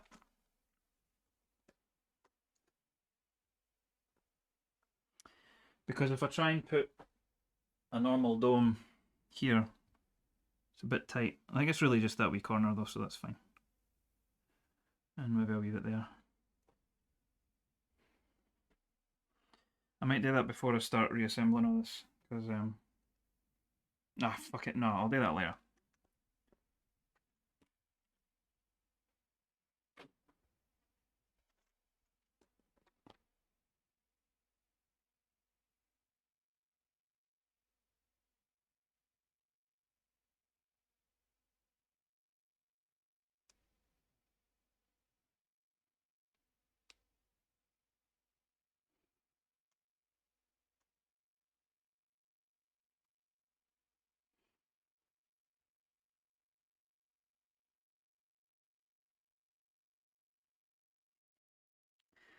Okay.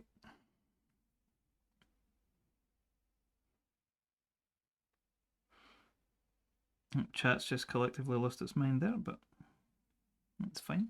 We all have days like that.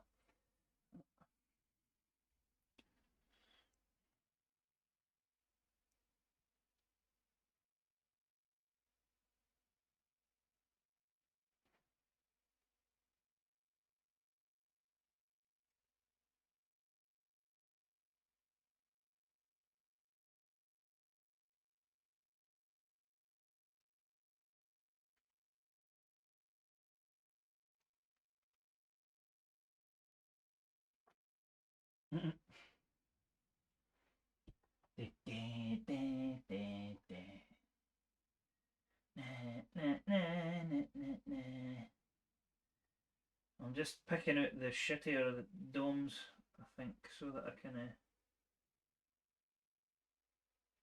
I want to kind of keep the nicer ones for my other potential other 30 grand build later.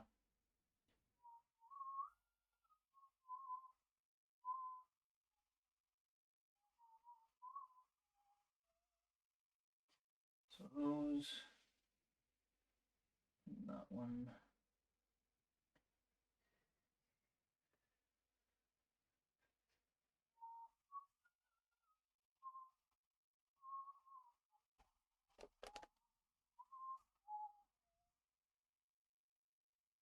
Have you ever tried using the tapes on top and bottom? What? Tapes? Oh, rather than the sides. I have never tried it, no. I don't know. Don't know if I trust that.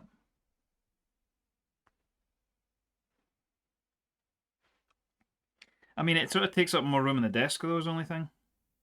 I would be worried about hitting the tape. Like, I'd bump it for the front, I think.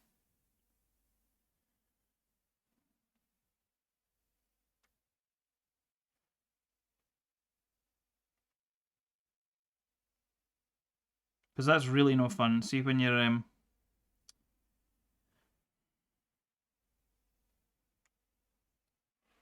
when you knock it and like all the springs have been aligned, and then you bump it and it fucking goes everywhere, which I have done. I'm sure you've witnessed me do that.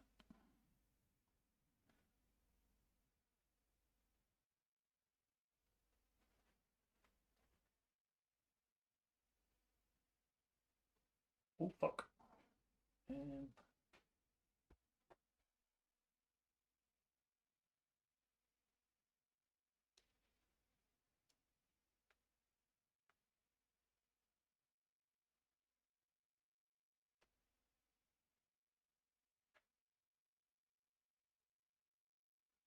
I may need to trim some more off of that.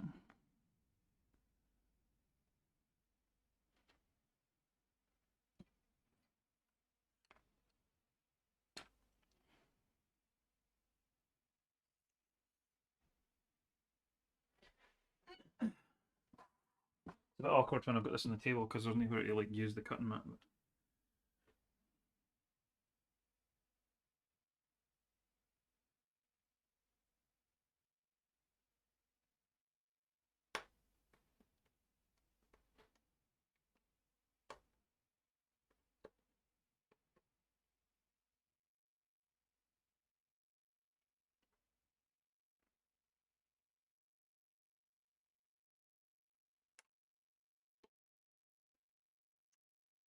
Bloody hell. I know you obviously can't see what I'm doing, but there's not really much I can do about that right now.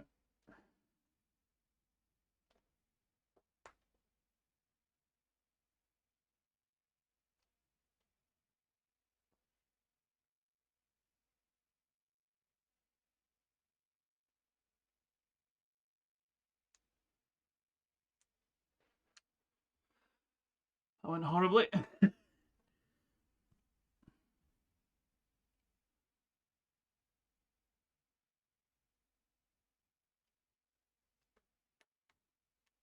Yeah, I think I need to get another blade for this knife because it's not sharp enough anymore. It was at one point. It's already not. I think it'll have done the job though, so it's fine. But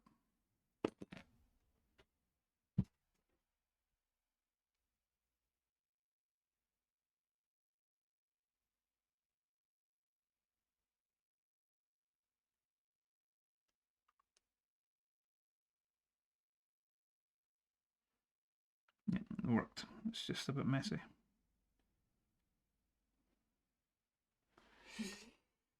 Hang on.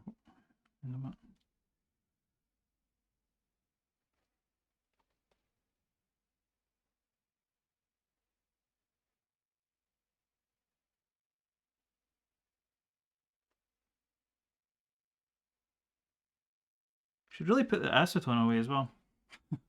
Just realised it was still out because I can smell it. Whoops. So I'm not going to re-lube this. I'm just going to hope that it holds. Sometimes it doesn't, and it's annoying, but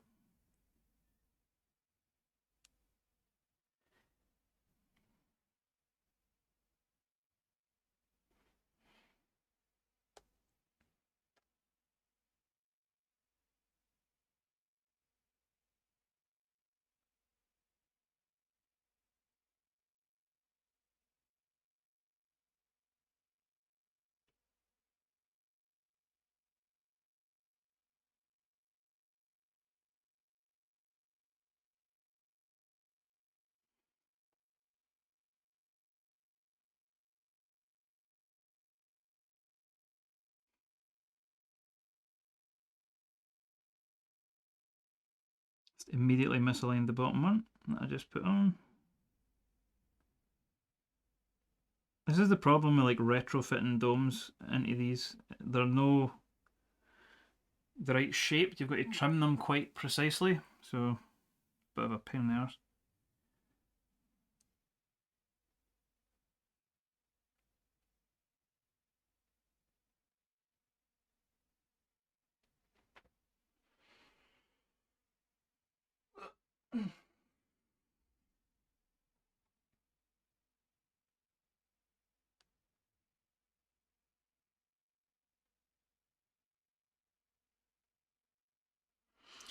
I'm going to flip that one because there's more material on that left hand side, which is fine because there's a space there, but there's no space here, so.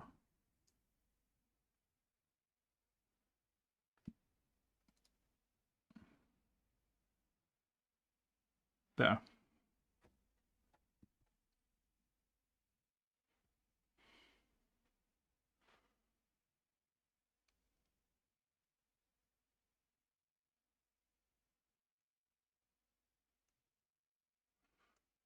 Again, running into excess.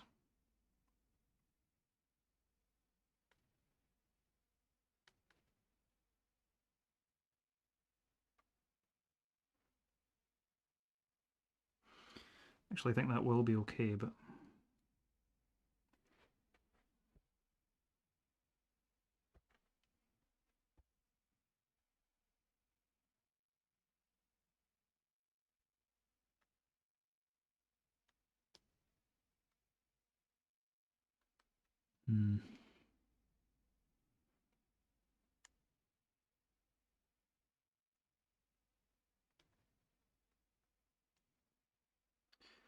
no, I'm gonna have to take some off.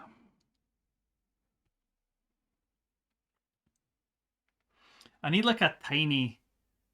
My heat's blocking the action. Sorry. I need like a tiny cutting board,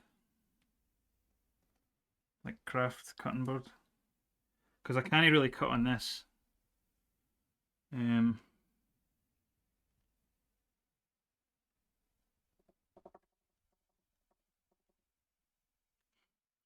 Honestly, I feel like scissors would be easier at this point. Oh, my other knife completely fell apart and nearly killed me.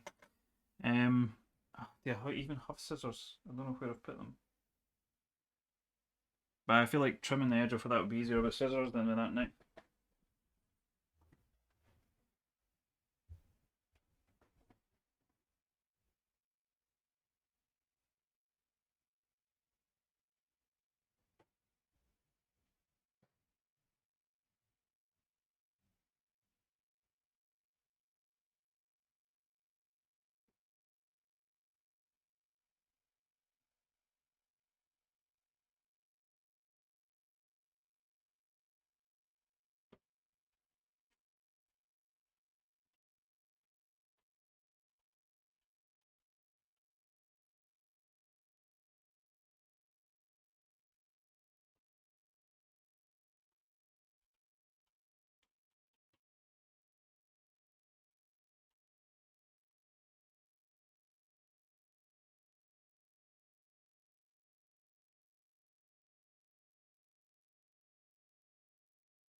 Oh, bloody hell. Headphones.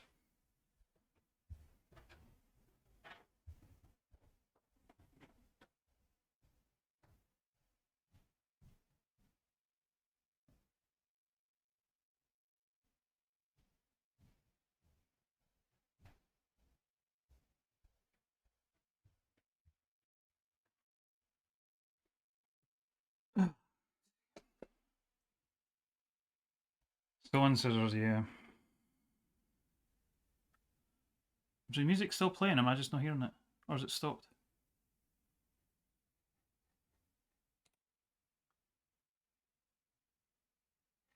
I think it stopped.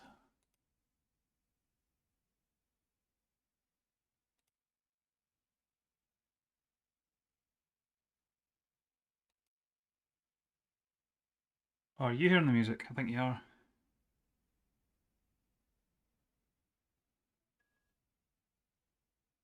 For some reason, I'm not. I think after it dropped, it didn't come back.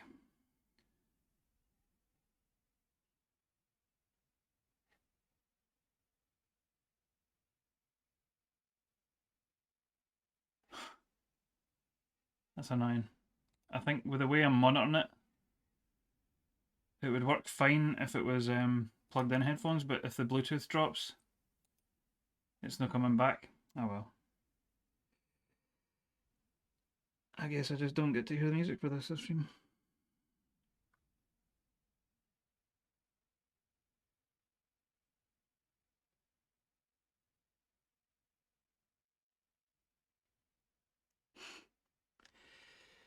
Okay, that was not as smooth as I was hoping it was going to be.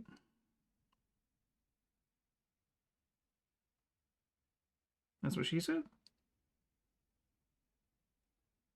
Possibly? No?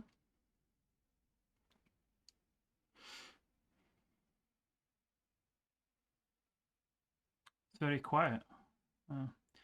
I can't. I don't know. I don't think I can connect back to hear it. But I've not changed the volume. It's probably just the track. Like that particular track's quite quiet.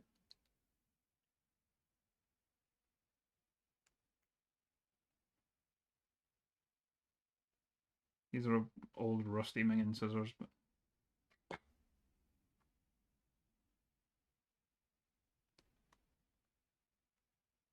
think that one's also getting in the way.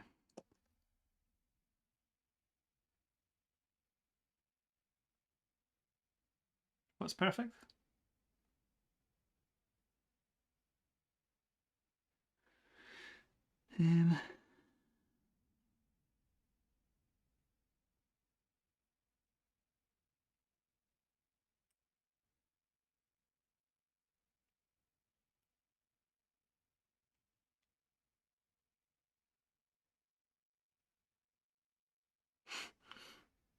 Whoops. The quiet audio. Fair play.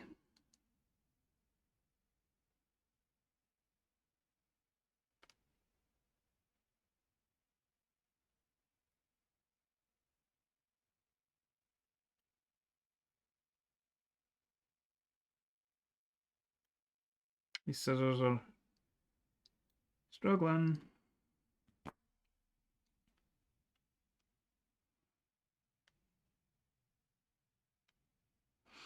Did the trick, but yeah, a bit awkward. I wish I could at least tell what track was playing though, you know what I mean? Like I'm not that fussed about the entertainment, I just would like to know what's going on. I mean, what I could do is just, where's the...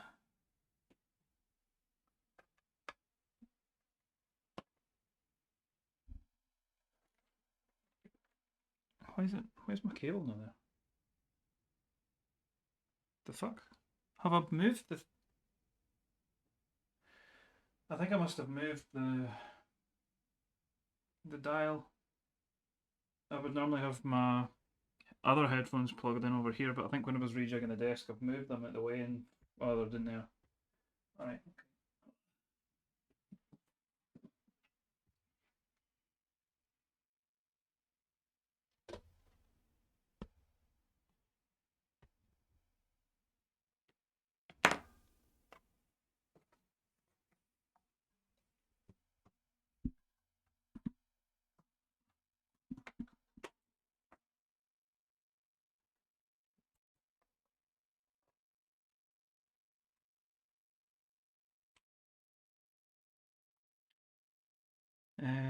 Let me think. How do I do this?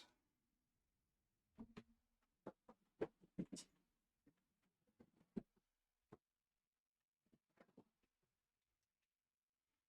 hope I don't break the audio by doing this, but I'll get it back.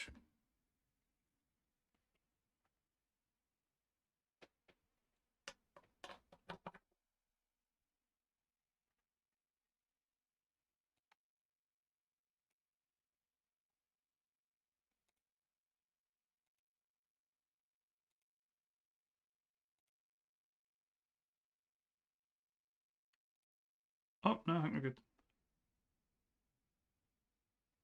Cool.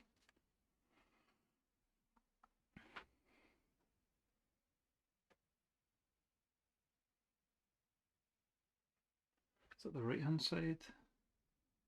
So here.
I'm just being selective with which ones I'm using here.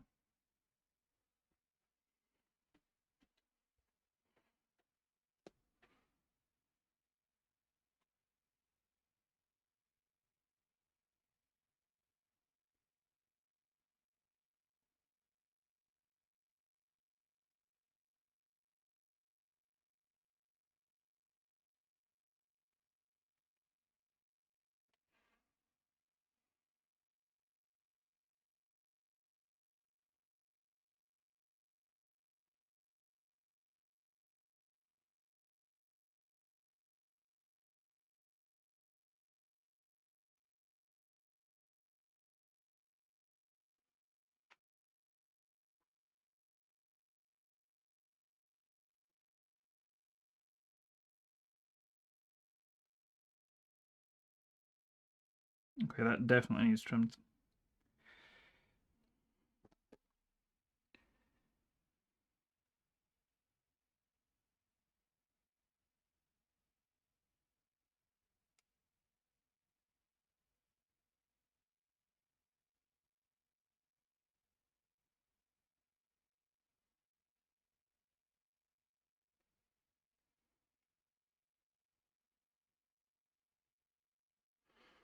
Put the trim sound on the inside and the other side. Yeah, that should be fine.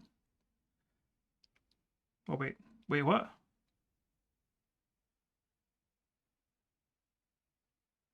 Okay, how have I managed that? Hang on, where's my diagram thing?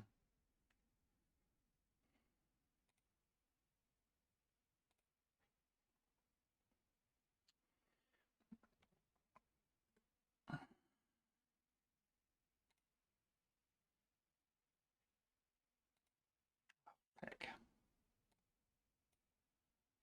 Safari.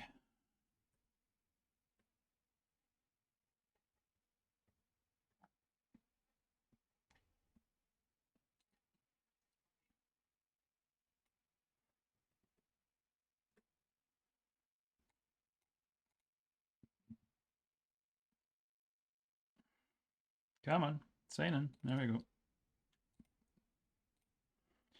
Start layouts. This one. So, alright, there's one at the side that's okay. Well, to be fair, it doesn't really matter if it's at the side or. Oh, that might have been for a reason though. Yeah, because that's symbols over there, whereas that's. Let me think. ASDF, that's a hand. Then that's the middle, that's why I've done that.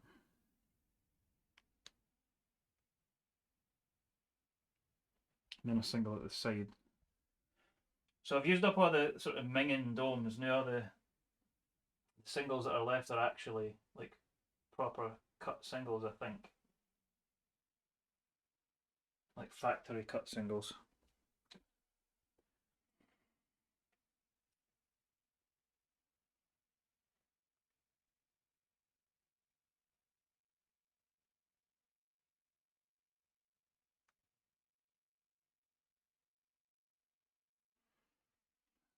Put that away because it's not much use to me.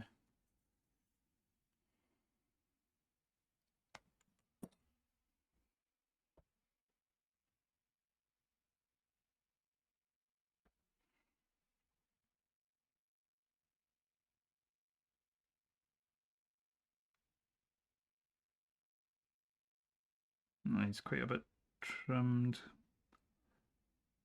I think.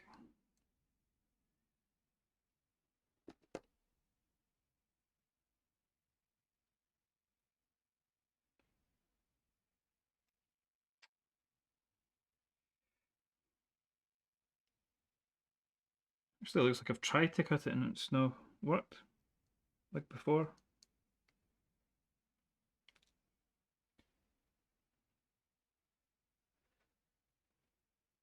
Hi. Fuck's sake.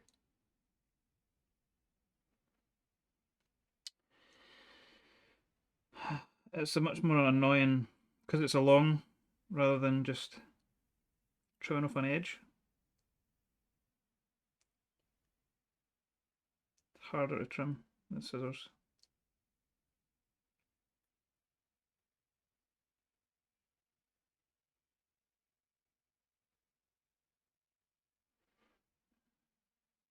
That might be enough.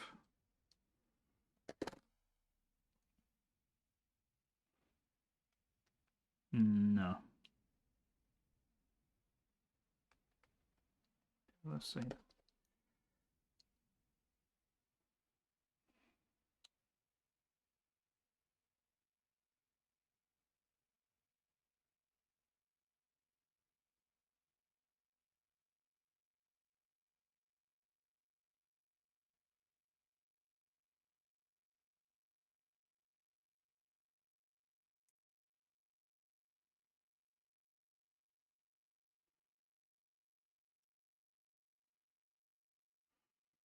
Okay.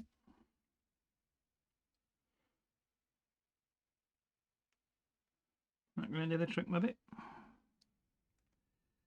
Just barely, I think.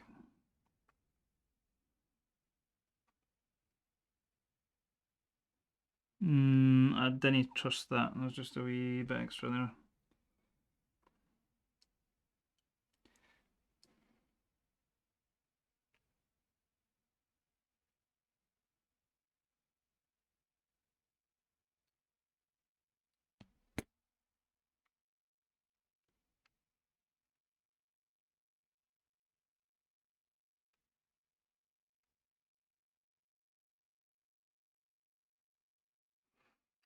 Piss.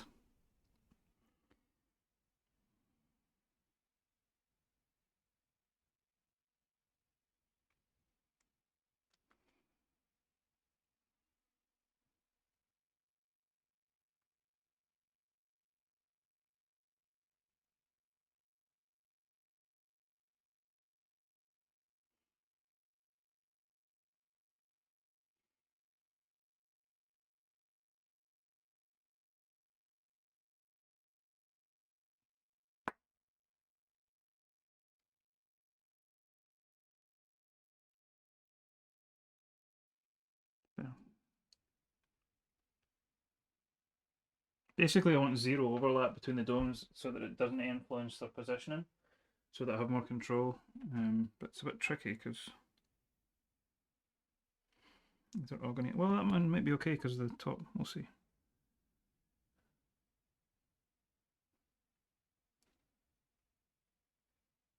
Nah.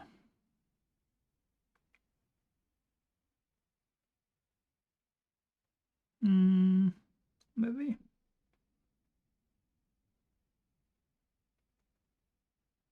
Nah, don't like that.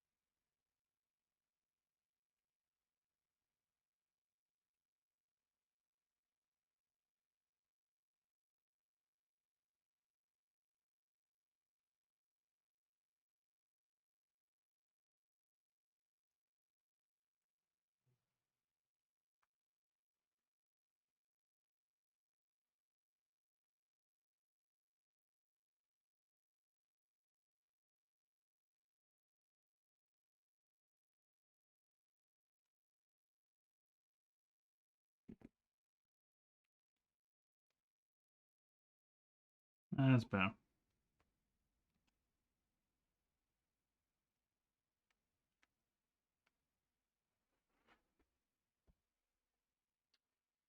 Might need to do the same for this, I don't know.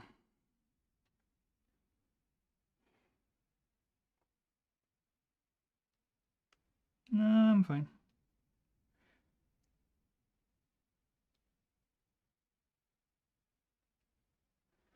Okay, and then it's just singles.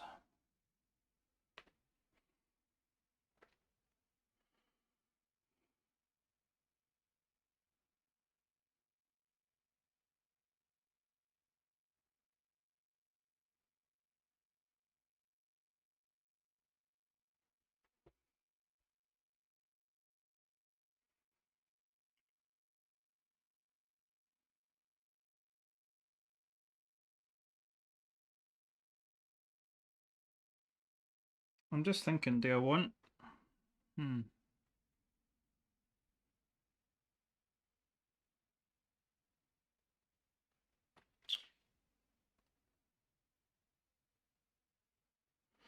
Like, do I want that in this board or do I want it in the...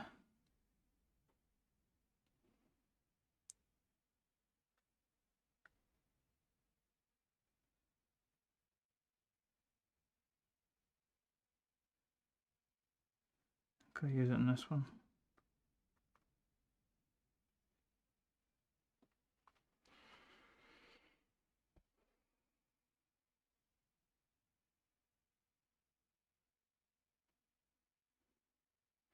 And then I think it's just the Tiffany's. 1, 2, 3, 4. Hang on. 1, 2, 3, 4, 5. 1, 2, 3, 4, 5. Yep.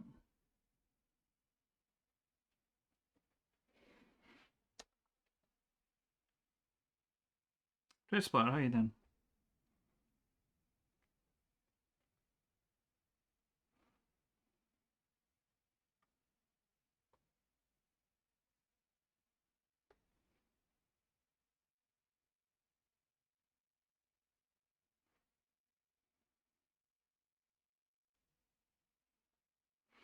They are so much easier to align.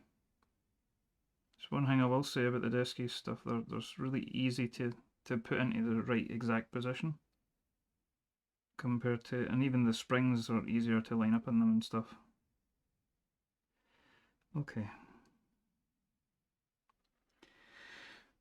It's a loop. So.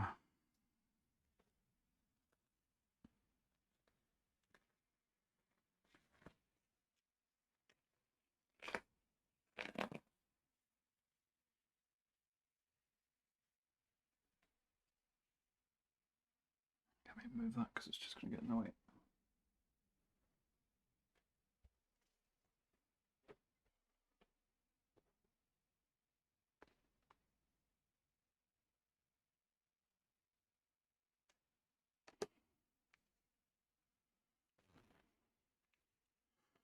Ow.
So all I'm doing here is just putting a wee drop of the oil in the glove and then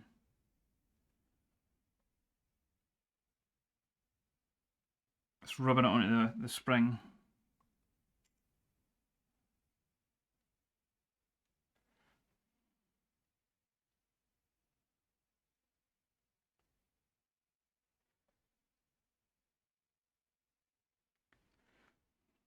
Curious to see if this actually does anything much to help, or if it makes it worse, or no difference. Or I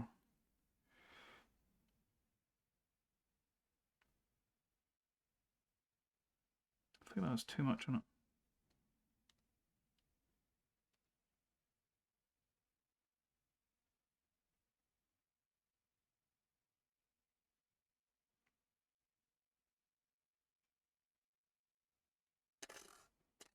Oh.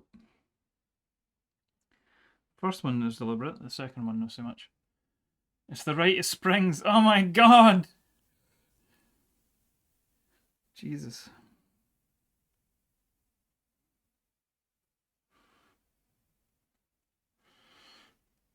So the idea here is basically that if the springs would otherwise be making weird crunchy noises, that noise should hopefully be lessened or deadened by the presence of the oil. So it doesn't kind of resonate in the same way. But I don't know. I've never tried this before with this oil. I tried it with thicker stuff that was too much and made it terrible. But I've never tried it with a thinner lube.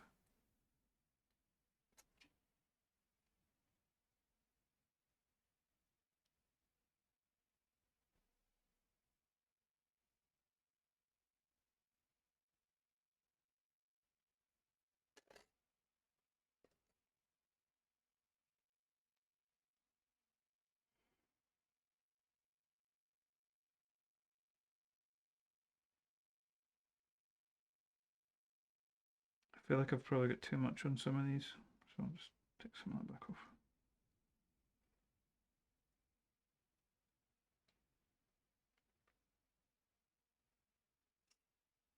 Final Fantasy 8.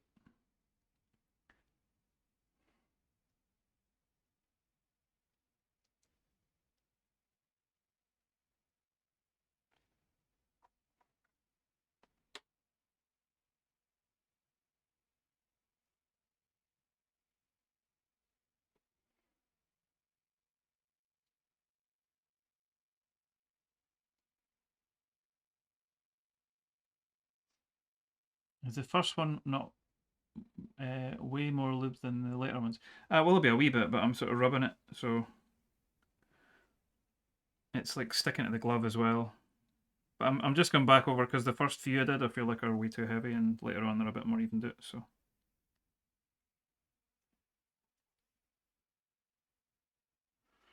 it'll be less obvious in the camera, but like you can sort of tell with the color, like there's a kind of glossiness to them. So you can see where it's the oil's landed.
I'll need to position them better once I've got the lube on. I'm just sort of roughly putting them in place now.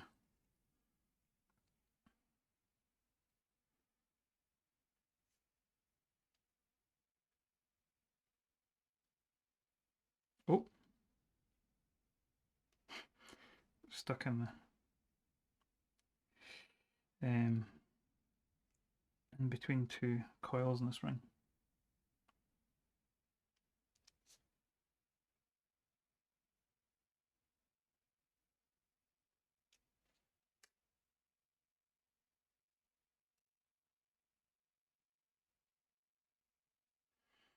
Can you do one closer at the camera? Yeah.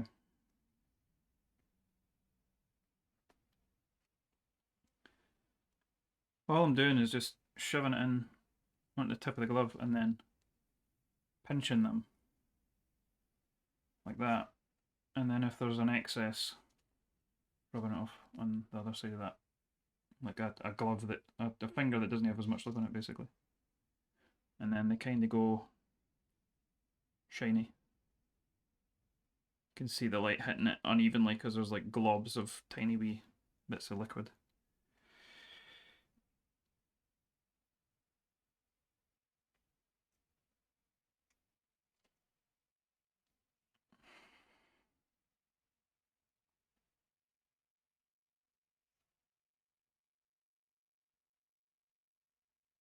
Yeah.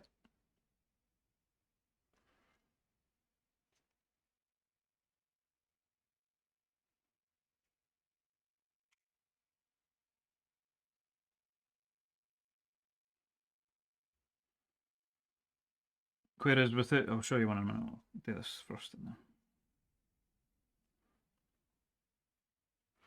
Before they're oiled, they don't really reflect the light at all in the same way. It's fairly even because there's nothing on them. Like, they don't normally have any lube on them. This is a troubleshooting method, but that's what it normally looks like. You can see there's no like sort of dots in the reflections. It's just a completely clean coil. So with the oil on, it goes sort of dotty as the oil sort of unevenly sticks to different parts. I know it's not focusing properly, but you see that.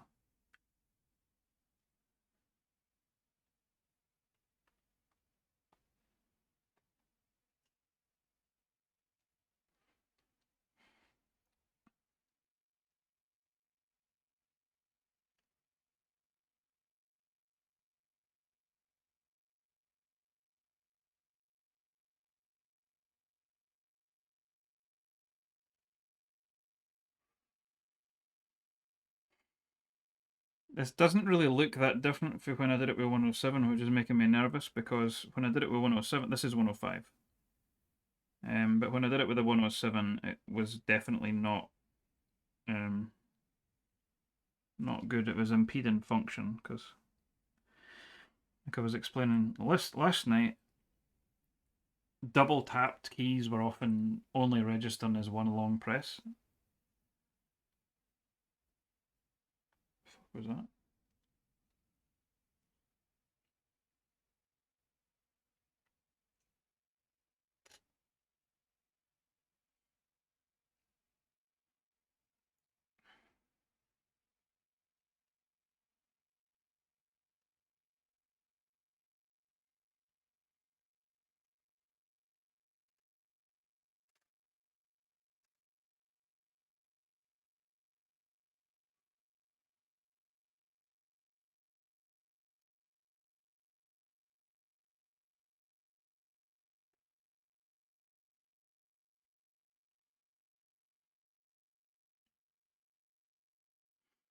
People do this, by the way, by just putting all the springs in a bag, like a Ziploc bag, like a sandwich bag, and then shaking them around in the lube, but I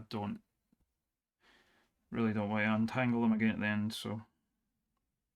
But I mean, you can see, like, if that's fine, then this should be more than fine because clearly it's not going to be even if you're jiggling them around in a bag, right? It's just going to kind of coat them at random. Whereas here I'm actually consciously trying to get it somewhat even.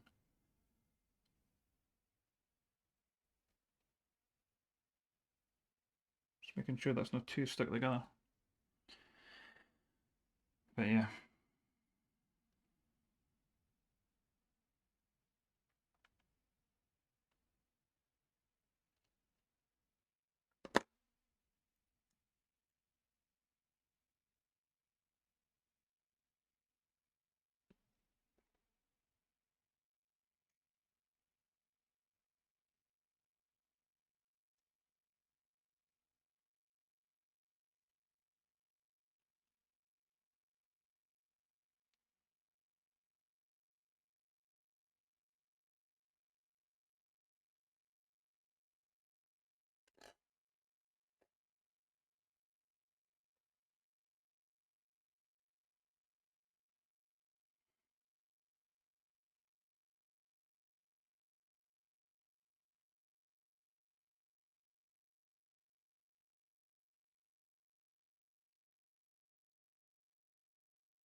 How long does it last?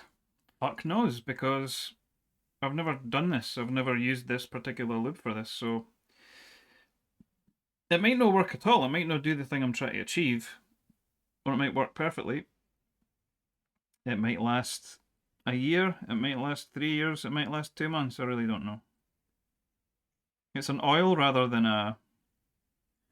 like a grease, so hypothetically the oils last less time because obviously it runs, it would run off if it was a thin oil. This is quite a dense one, really. Like the base viscosity of the oil is quite high, so which is actually what I'm worried about, but that's also the thing that'll make it last better. But there are very, very thin oils that would... This is 105 oil. I used 107 last time and it was way too much. I'm still feeling like when I see this on the springs, it still seems like it's going to be too thick, but I don't know.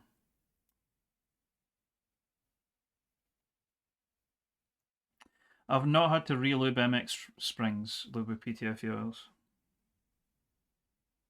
Good.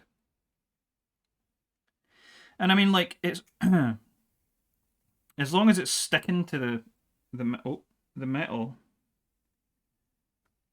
it shouldn't really need redone because it's not going to go anywhere. You know, like there's no, as long as it doesn't run off, it's not really touching that much other stuff, so it should sort of stay pretty okay in place.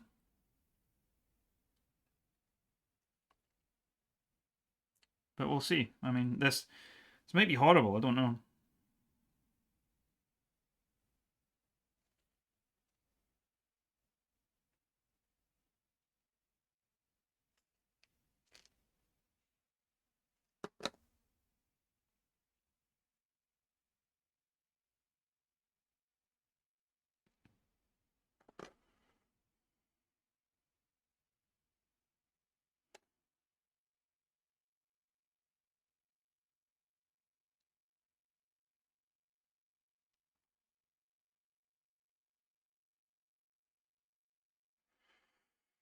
But also, like, these springs are so fundamentally different from MX springs. It's like the way that they're used and the roll and things is so different that, and obviously they're a completely different shape. They're touching more stuff. Like this has direct contact with the rubber and the PCB, whereas obviously there is no rubber on an MX PCB, and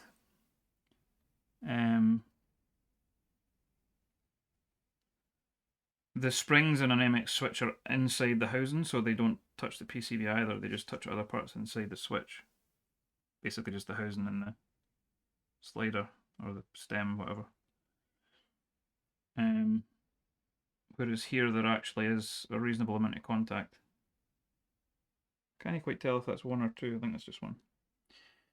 When the key depresses, some of the oil will most likely transfer to the PCB. Oh, definitely, aye. And over time, I would expect the spring PCB to develop a fairly homogeneous coating that should help it remain consistent. That's the hope, exactly, yep. And I mean, I don't know if you were about. You probably were when I was doing the charcoal one, and trying out all sorts of things with this. Like I tried lubing the actual PCB,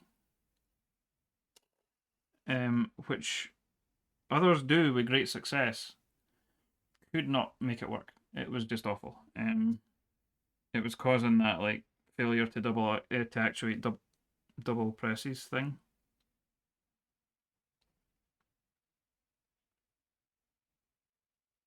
And what was interesting was until I said that, no one else.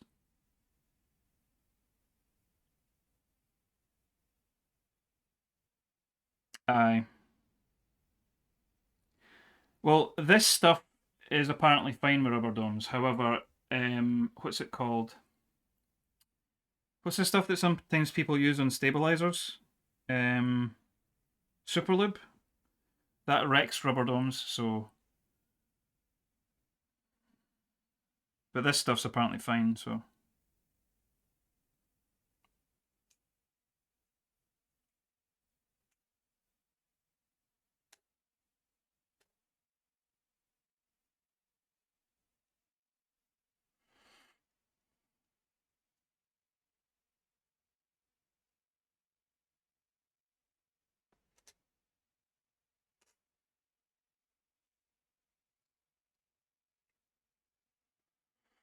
So all the Crytox type stuff appears to be okay with silicon, but no. What's Superlib again? What's the other name for it? Like what actually? Is it dielectric grease? I think it is.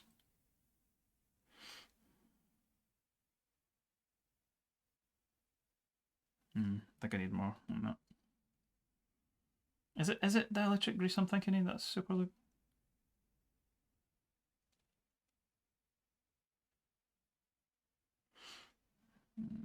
put that.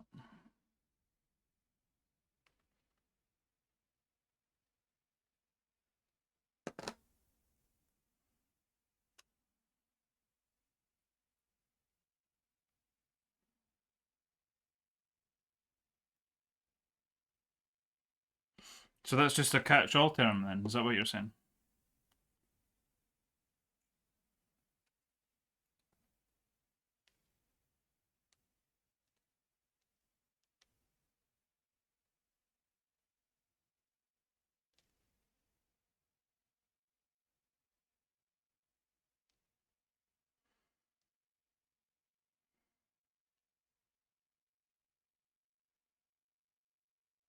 Mm. Designed to keep water out of electrical connections. Right. In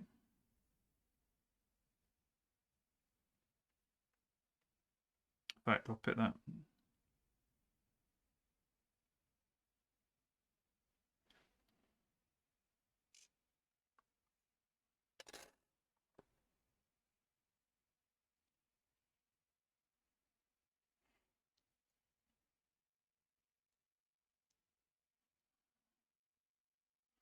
Superlube is an oil, not a grease. Right.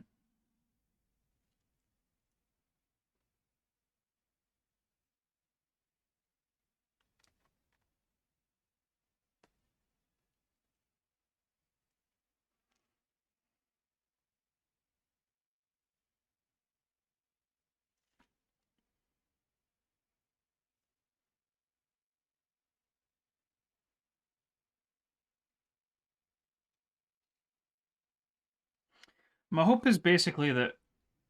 Oh, they do make a grease.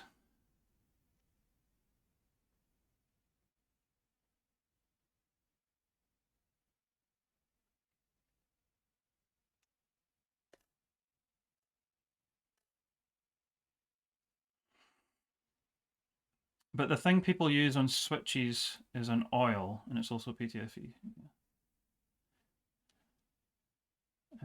Because I use the word grease relative to its application.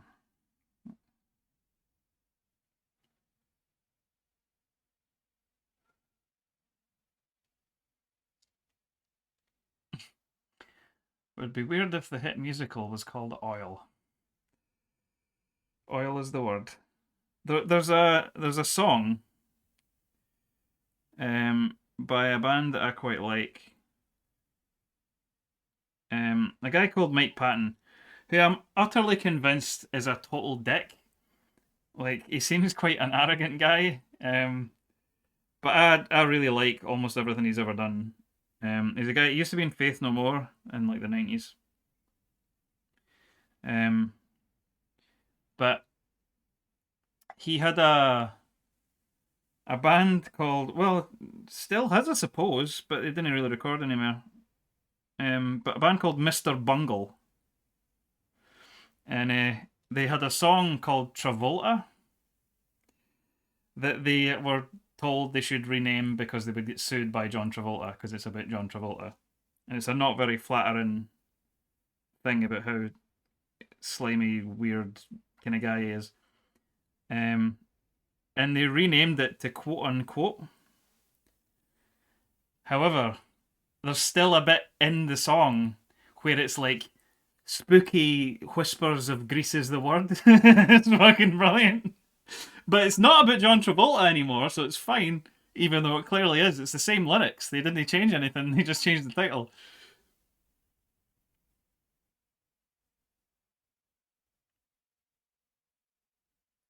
Alright, nearly there. 3 more. More like John Revolta, exactly.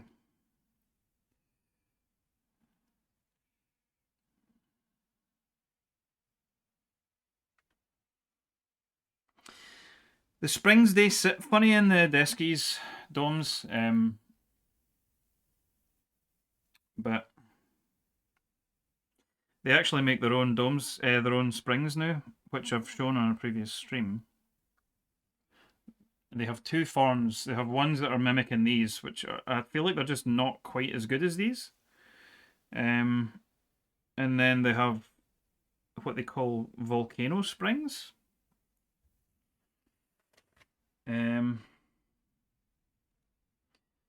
And it's just a case of trying to adjust everything, which is a bit fiddly and not very interesting, because my heat's going to be blocking everything here, basically. So you're not going to see very much, but sorry, I need to see up close what I'm doing, so...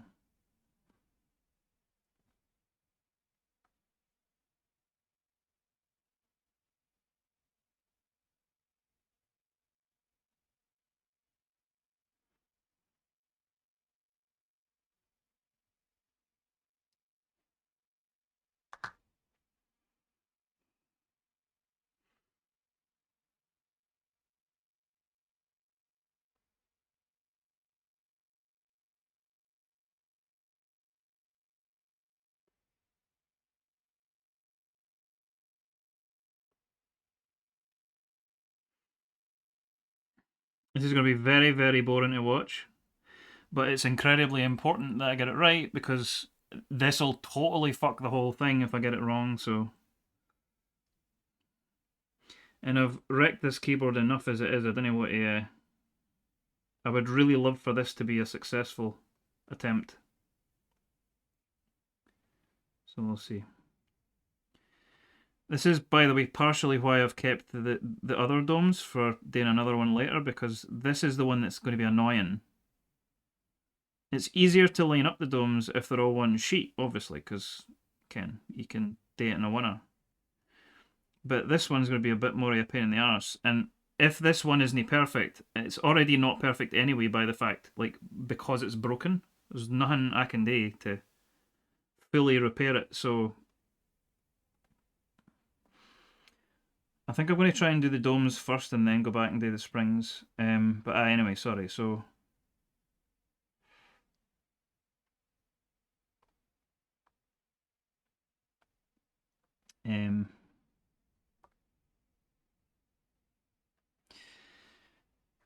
yeah, it's a bit of a finicky process, this. It's kind of tedious, but if you get it right, everything's hunky-dory and it's wonderful. It's just, it's very, very difficult to get it very precise. Especially because these domes are offcuts via a big dome sheet, so it's harder to... Like, they're not factory cut, tidy domes. So it's harder to line them up with these wee nubs in the case. Much, much harder.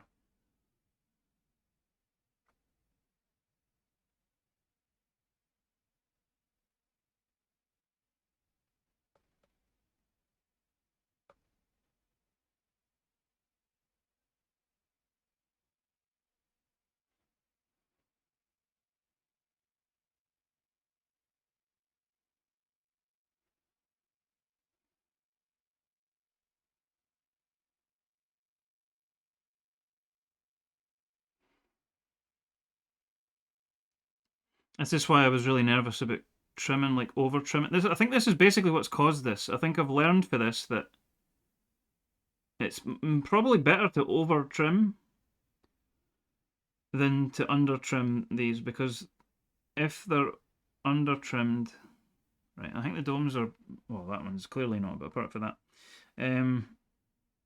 if they're under trimmed, clearly it can damage the standoffs because of the extra pressure if it's things like rubber being where it shouldn't be. But over trimming, I don't really think it's going to cause as big an issue, but it will still cause issues if it's not done right, because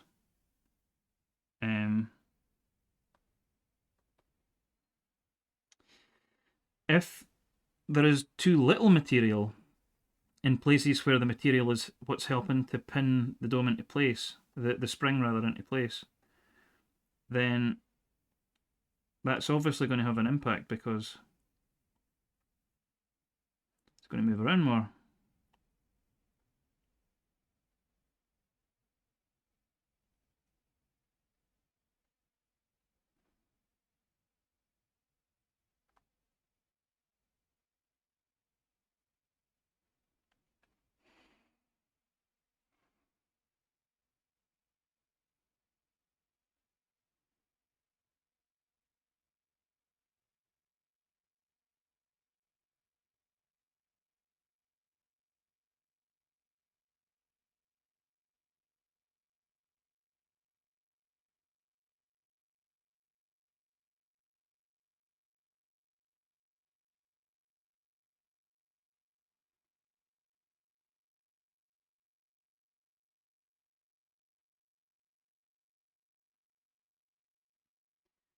A lot of these are actually pretty okay already, but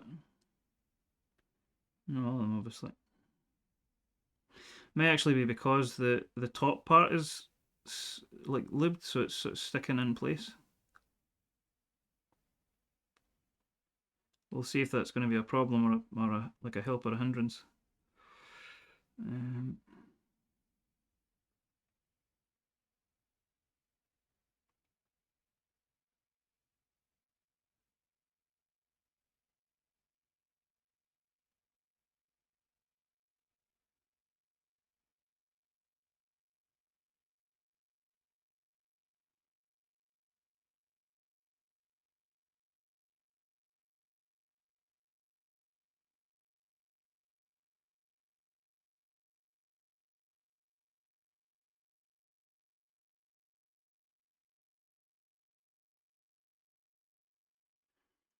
Okay, bottom row, and I think we're about done. See, these are the deskies ones. The recess is smaller, I think, for the springs. The full spring doesn't actually totally fit in the dome, which is interesting. Anyway, I think that's okay spring-wise, but let me just make sure the domes, because some of the domes moved while I was moving the springs. That one's got a wee bit too much material to make it easy to line up, but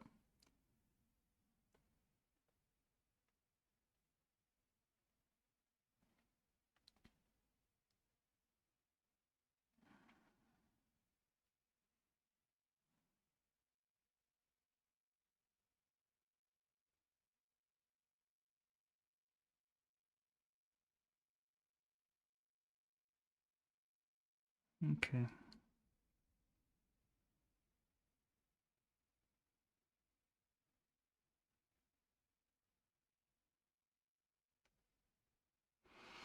Alright, I think I'm going for it. So,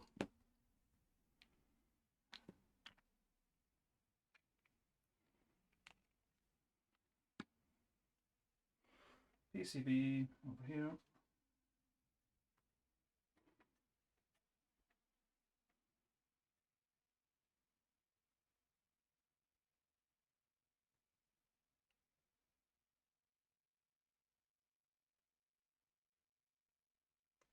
Okay.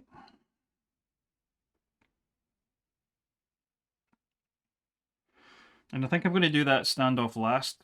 I think I did this last time as well, but just because it's going to be the one that will be least sturdy in terms of being able to withstand the pressure of everything else. Oh.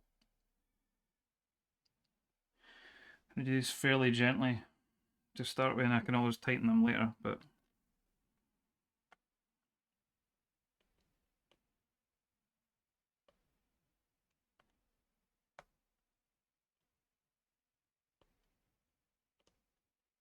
doesn't want to find the thread. There you go.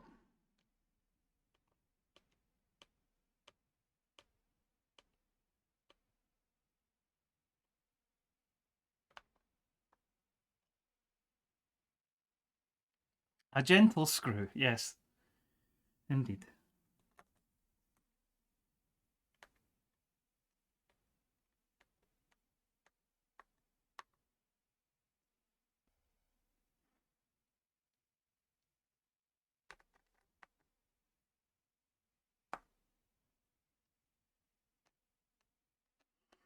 It would be really wonderful if this actually worked, but I don't know how confident I'm feeling.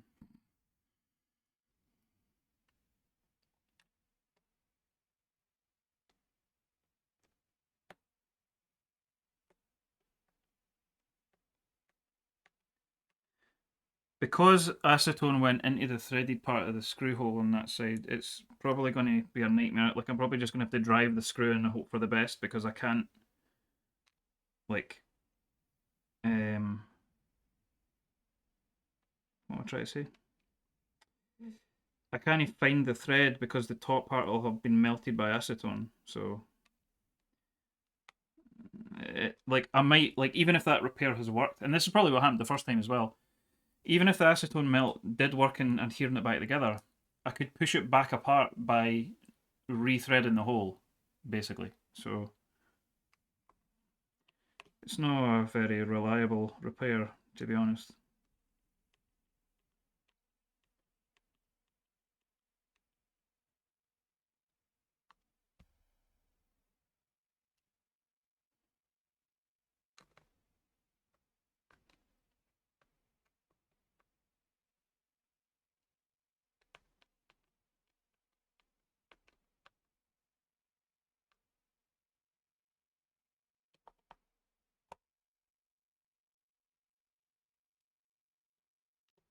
And by the way, I'm putting the screws in a really specific order here just to try and evenly distribute the force at each part of this process. Oh.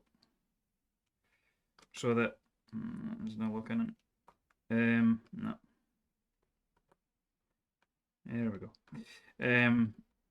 Because that I think was a part of what happened the first time was because it was because of the extra rubber, but if I can make sure that there's no like sudden sharp increase in pressure at any particular area, then it should hopefully help with.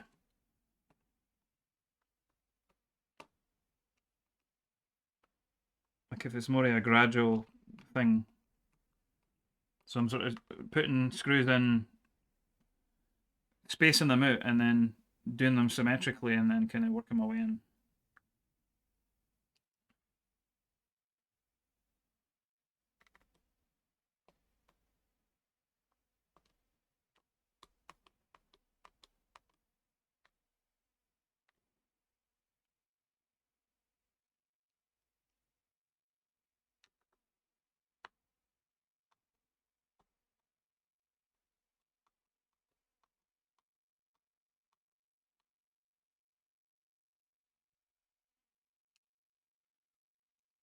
Still not eating dinner either.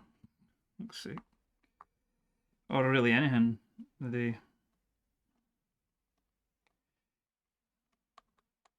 Didn't even have like cereal, I don't think. Did I? Oh, maybe I did. No, I think I did. Aye.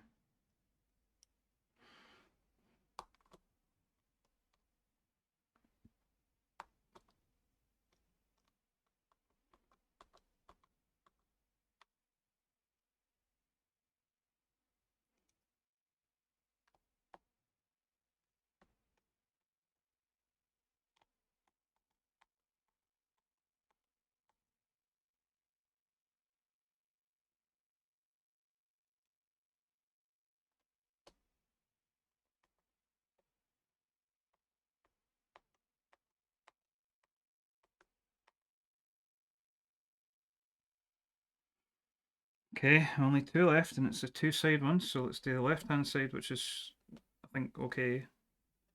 Before I do the really fucked up one, and cross my fingers and hope. I might pause this, although the music is kind of appropriate tension sounding sort of music. I want to hear if there's any noise when and I'll turn the filter off, the noise suppression.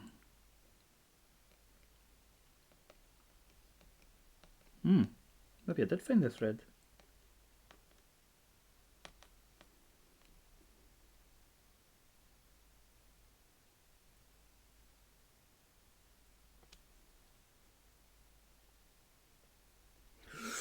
That may have worked.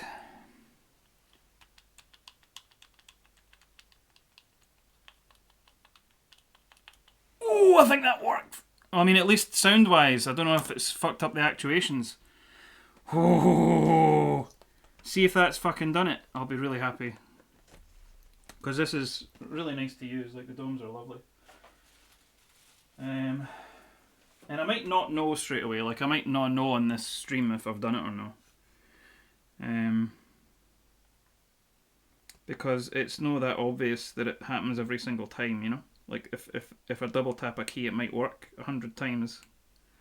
Well, not 100 times. But, you know, like, it might be fine sometimes and not always. Hang on, did I do that? No, that's the right way. Yeah. Sorry, I'm just doubting myself in case I... Wait, is it the wrong way? Is it... Is it that way? I think it is. Yep, there you go. Oh, I should have kept my VHS tapes for the screwing in of the... Never mind. Put the music back on.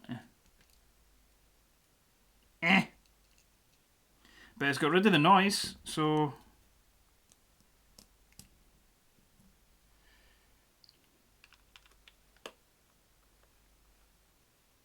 Because now I'm having to like... There you go.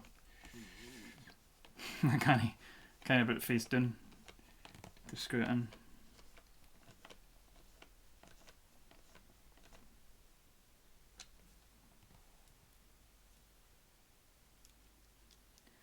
Oh, aye, this is Final Fantasy VII as well. This is Red 13 or Nanaki's hometown. What's it called? It's called... Oh, this is like a fucking dance mix. What is it called? It's called Cosmo Canyon.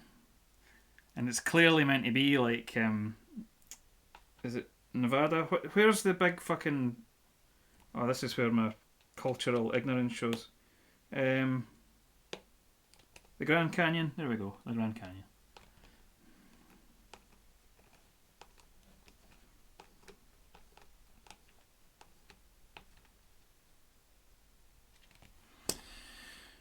Alright, batteries. Wait, what? Why is it OMG? Arizona. I don't fucking know. I know nothing.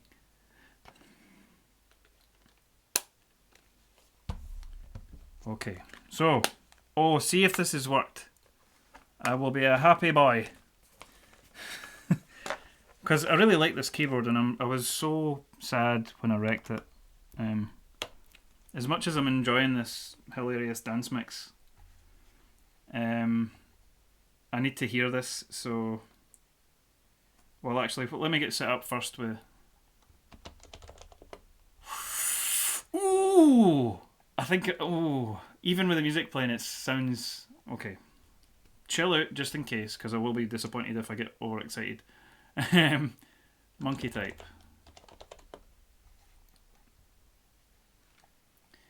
Hang on, here we go.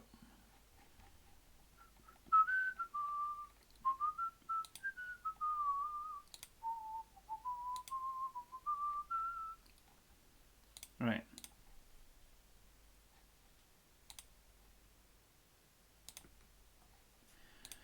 Let's see what happens then.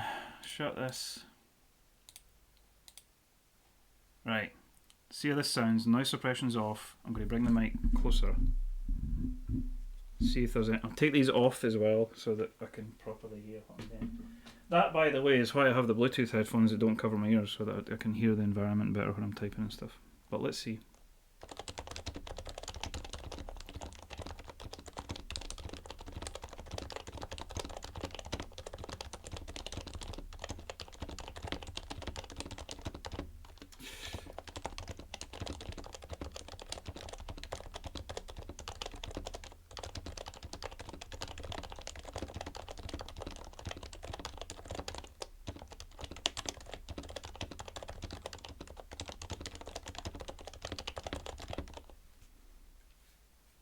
Don't hear anything unpleasant there. Right, let me just like...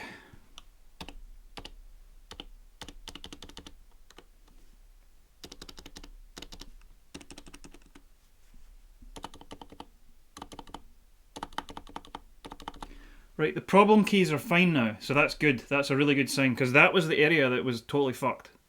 All three of those, fine. So...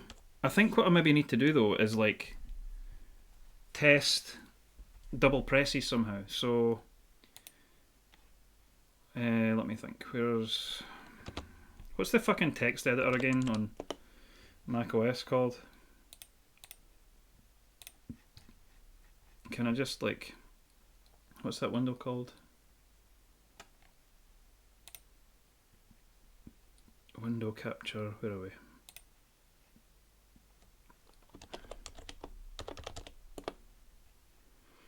Aye, text edit's what I'm using now, but that wasn't actually the one I meant. I meant the more like the rich text one rather than the.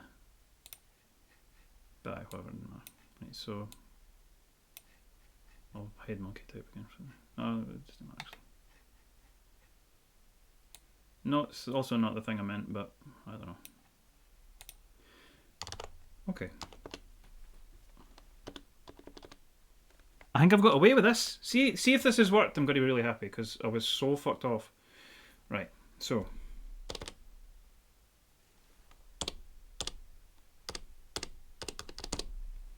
I'm just listening for it as well. Oh, fuck off.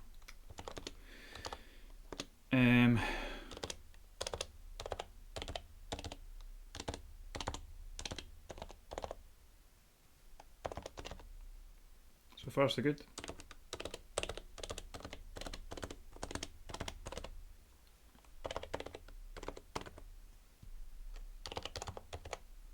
Oh, that might have been me, that one. Hang on. Oh! That one's a bit iffy, but hang on.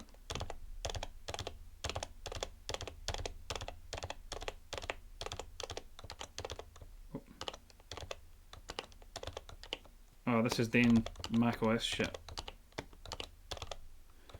I think, see, sometimes as well, like, it'll be iffy, and then when you mash the key a few times, it fixes, because it's like it's maybe been sitting at a slight angle, and then by hitting the key a few times, it corrects it. I think I'm okay, right, so.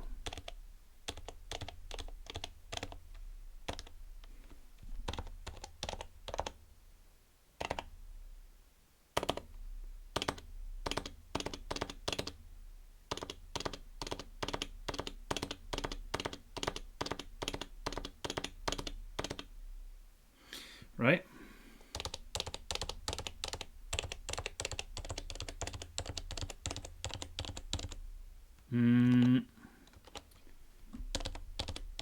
See, this is not. This is like try to fucking do text correction and stuff. Ah! Don't do that. Stop it. Because it's just getting in the way and I can't tell if it's fucked up or if it's just. Check spelling, no. Correct spelling, no.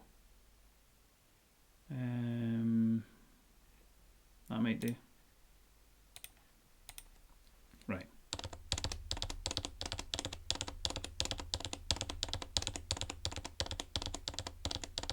Okay, I think we're okay. Fuck off.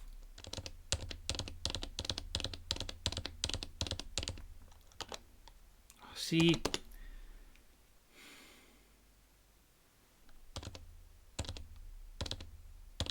See, I don't know if that one's dodgy because the thing keeps fucking popping up. Ah! Oh my god! Right. I've turned off the fucking... Right, I'll just turn everything off. Turn off all this shit. Right. Typing V, that would have been much easier. Well, I was trying to see something that would be big though, so that you can see it on the stream better. It's still doing it. Why is it still doing it? I fucking turned off everything. Fuck's sake.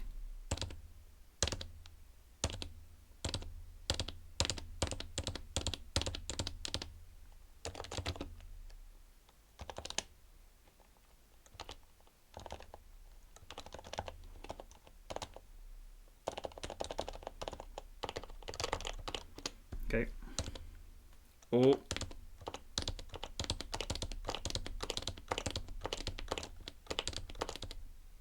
Fuck off. I'm deliberately trying to type it like as fast as possible, but like I'm being inaccurate because I'm doing that. But I'm deliberately trying to test for like slow return.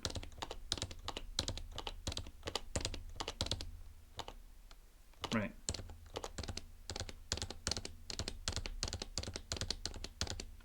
I think I might be okay here.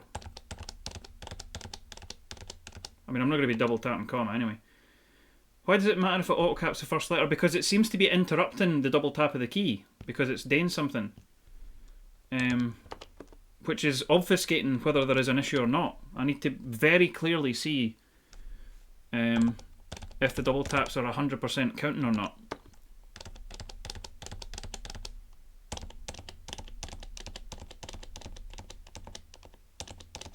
It's also like a weird motion to do over and over again.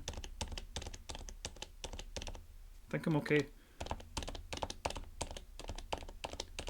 I think I'm only going to know after I just use it. But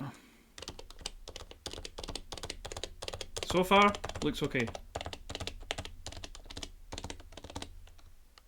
I mean, you were testing double Z to... How often are you going to be double typing about pizza? I don't know. It could be quite a lot. Could be quite a lot.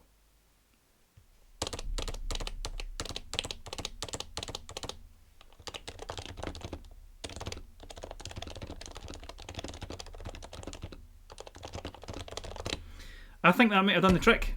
And I'm over the moon. If that's worked, wonderful. And I might just do that from now on. If that's going to deal with the problem of spring noises, I feel like I need to sneeze. Oh god.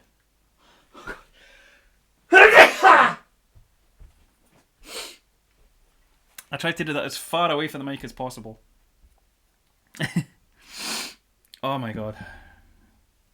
But aye, that's sounding pretty fucking good to me. And it's aye. It'd be good if that did the... And it was still startling. Aye. I do, like, it's funny, certain folk, like, I went to school with folk that would sneeze like, yeah, yeah. And you're like, that's not real. Like, there's no, how can that possibly be how you sneeze?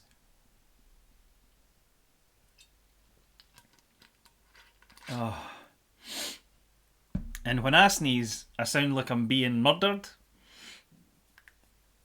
It's like I'm reacting to being stabbed or something. But I swear to God, it's no put on. It's just like that's what happens.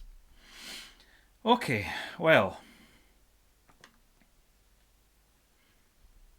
I'm enjoying this terrible dance mix. Yeah, a song that I like.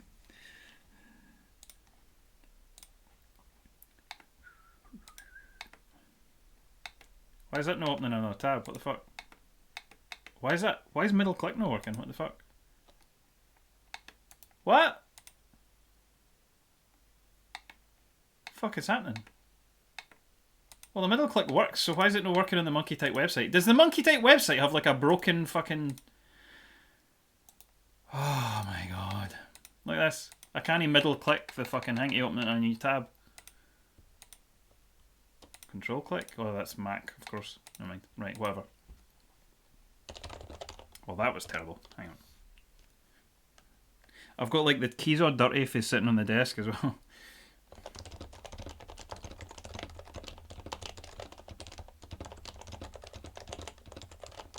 Oh, that was me.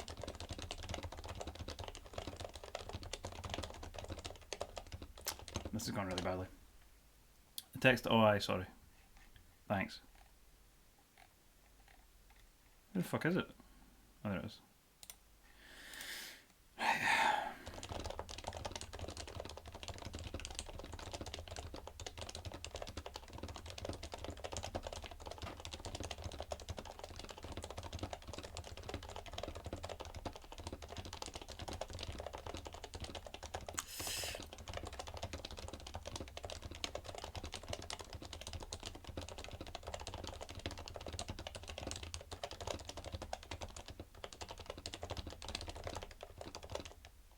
Bastard. Too many mistakes. But so far, looks like that's done the trick. So, okay.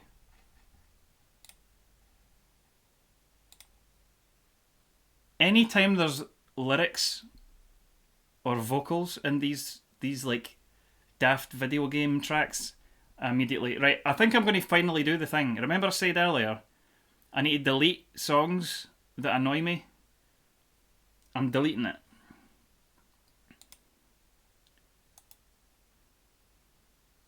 Delete from disk. Yes. Get fucked.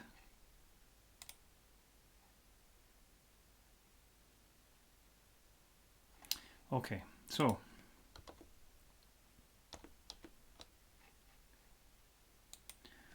see if that's worked, if that might be the magic ingredient.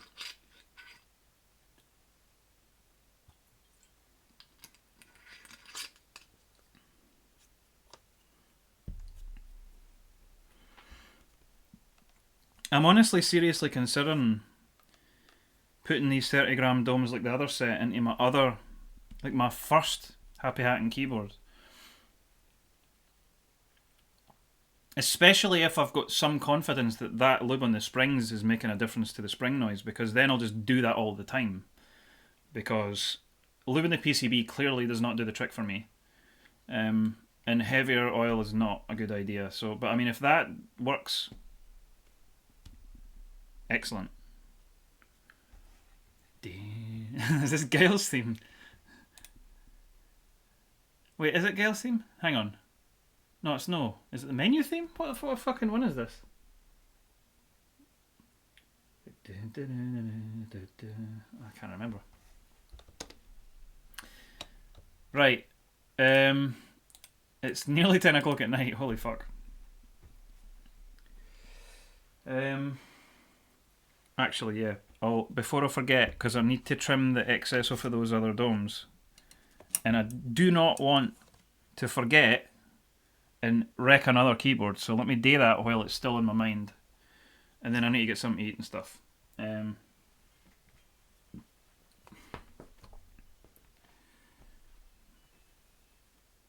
So just this sheet that was originally in that keyboard. Well, not originally, but previously, before I did this.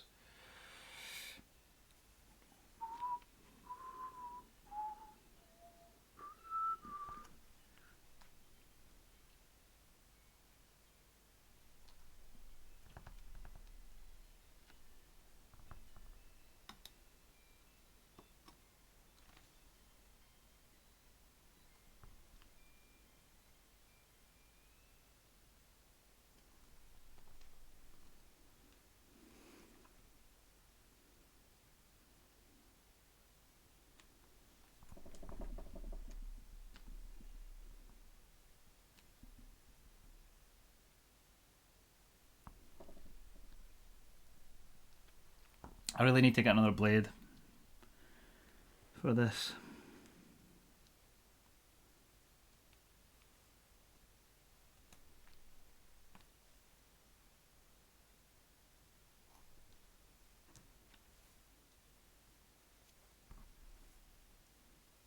I know. The first keyboard I ever lubed still going strong with 205 grade 0, but I don't use it much, so some switches don't work anymore.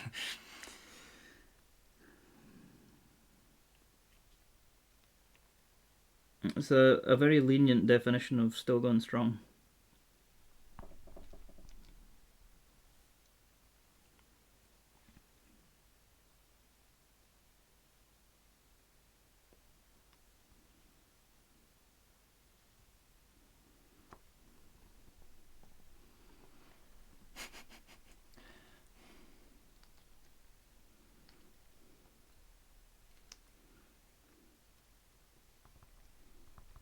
Fuck off. It's definitely not sharp enough anymore. I think I will try and sharpen it initially.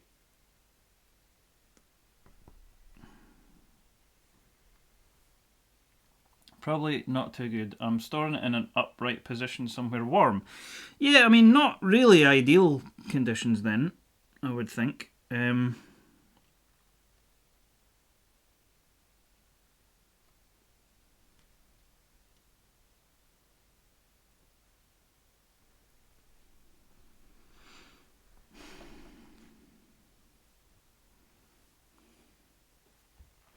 Lube likely running, but yeah, I've got enough other keyboards that if I actually need to grab one, it's usually not this one. Aye.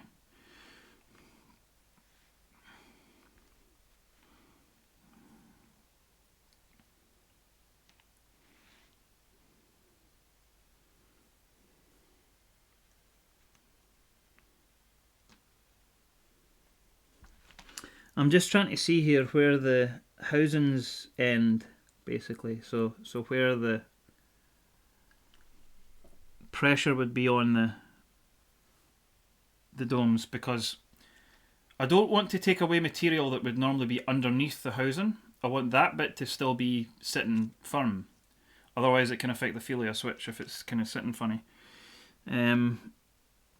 Which I definitely do not want. So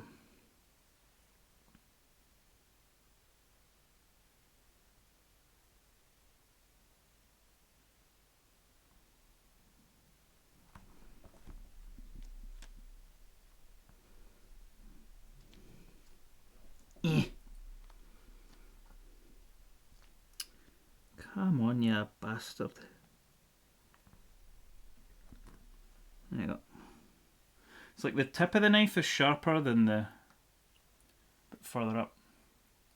Yeah, I've got a I've got a sharpening stone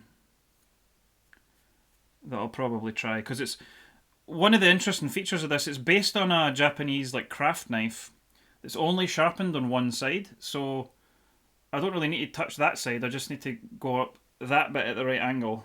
This side here with the angle on it. I just need to find the angle and then use the stone. That'll probably work, but and I have got a strop actually, to be fair. I'm a wee bit nervous about the strop because a bunch of material was coming off it when I used it, and I think it fucked up my sinuses because I felt like shit the next day, and I think that was why, because I was like inhaling this sort of dust shit that was coming off the strop. It's like a crappy, low quality strop, like, but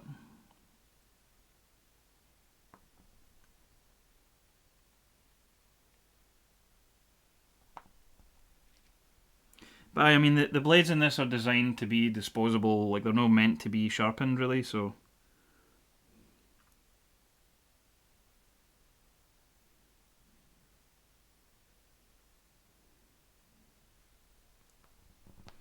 Oh, is this Super Meat Boy? Oh, that was such a good game, like, fucking difficult, but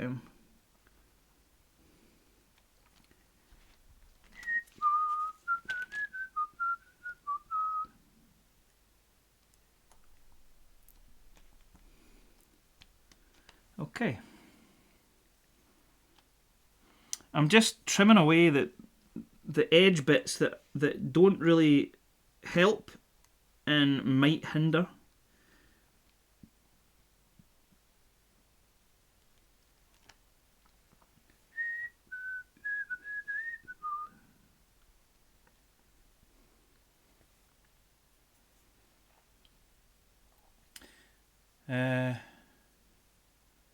That drop MT3 set that was like 70.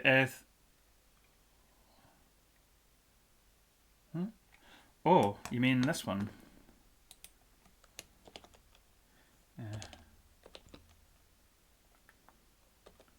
It's because it's based on the IBM 3277. Let me show you it. Hang on. No, I just want the keycap set, thanks.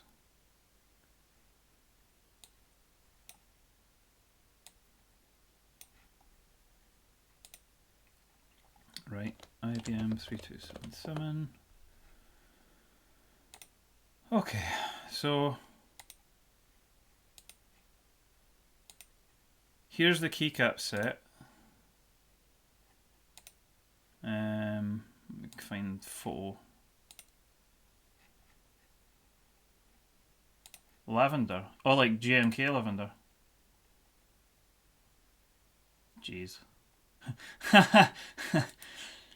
Finally got it for Candy Keys. It's not like they're close to GMK or anything, or almost certainly got it before any other vendor. Yeah. Because are they not in Germany? Or, well, I mean, they're certainly Europe, but I feel like they are Germany. Aye. Photos. Oh, fuck off, because I'm not logged in. Oh, well, that'll do, whatever. I think it's a render, but it's fine. So, if I show you that screen, that's the keycap set that he's talking about. And that's the keyboard that it's based on.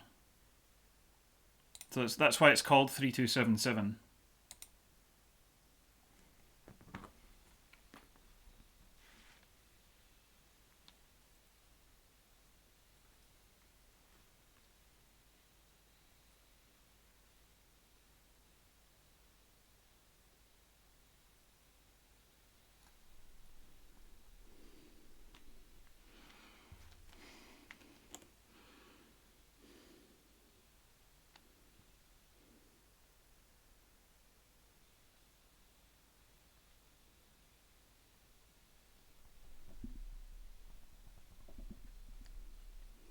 That worked okay.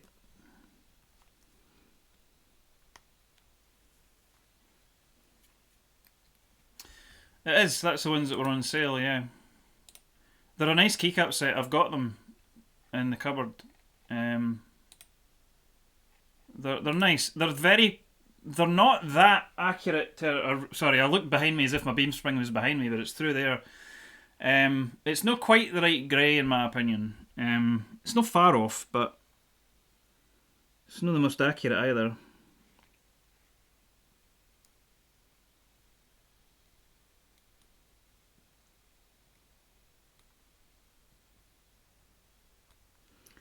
Is this Pokemon Stadium or something? What is this?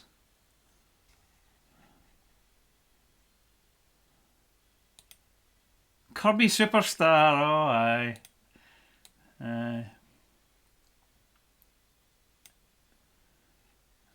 Shine looks nice when it's uniform. They should really shine caps during manufacturing. Honestly, I love, like, see those. It's beautiful. Genuinely, I love how, like, my beam spring's the same. Most of the keys in my beam spring, the only ones that aren't shined like that are ones that have clearly been replaced. But I love how they look. I just think that's beautiful.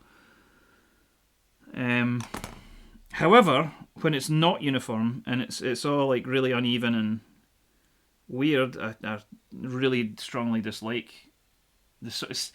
I think also when cherry keycaps, in my experience, when cherry keycaps go shiny, they go like sticky almost. Like I feel like my fingers feel dirty when I'm using them.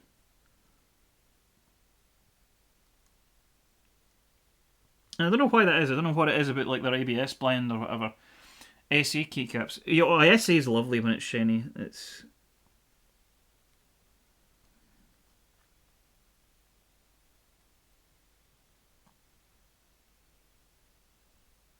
But yeah, I don't know what it is about the particular effect of some keycaps when they go shiny. They're really unpleasant to me.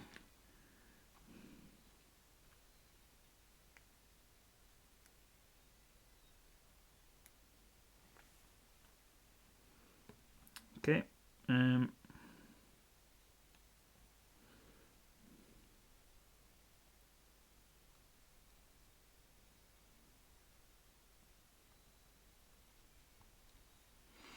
This is quite tedious because I'm just taking off tiny wee bits. I keep forgetting I've got this now.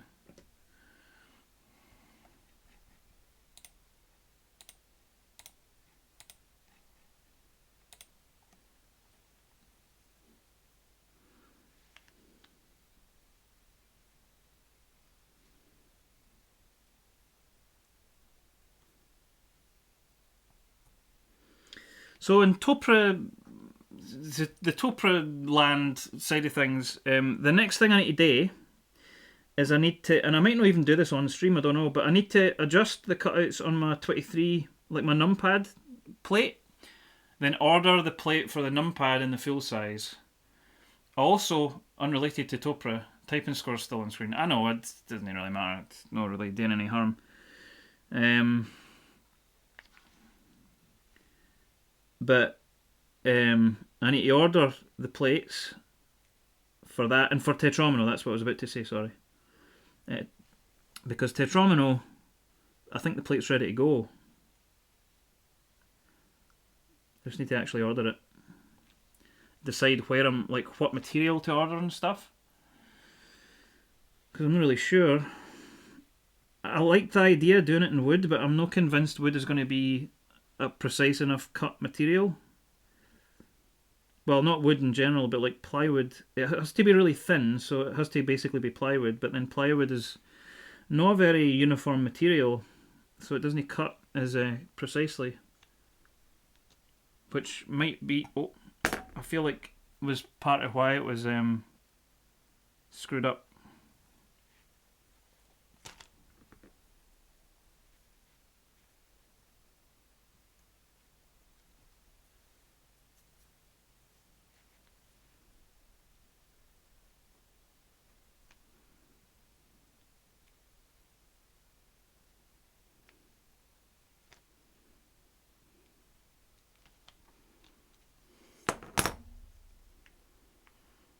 All I'm doing is taking all this excess material for inside the parts that need to have the switch housing go through them. So like here, for example, you can see there that here, try and get it to catch the light, there you go. You can see the housing, the bit black plastic. So there's a wee aligner thing on the housing that touches the PCB. There. And it sticks through that hole, but obviously on this side, where there's a bit of material, it can't stick through the hole. And that's a tiny, tiny thin piece of rubber, but I'm not taking any chances after that experience. Because clearly something went wrong, and it's no worth it, because these are expensive keyboards to mess up.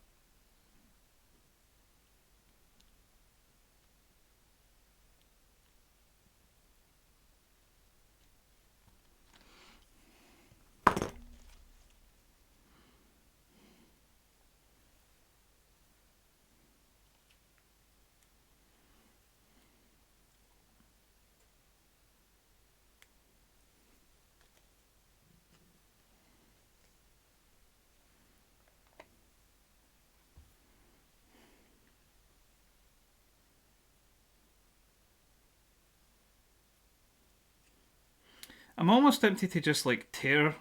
I might get away with not even cutting these. No, maybe not. Or like, because it rips away. Like the thin piece doesn't tear into the thick piece because of the thickness is. It's like it's so weak because it's so thin. It just kind of tears off. So I probably don't even really need to cut, like slice accurately. I can just rip them. But I don't know. Maybe no, actually.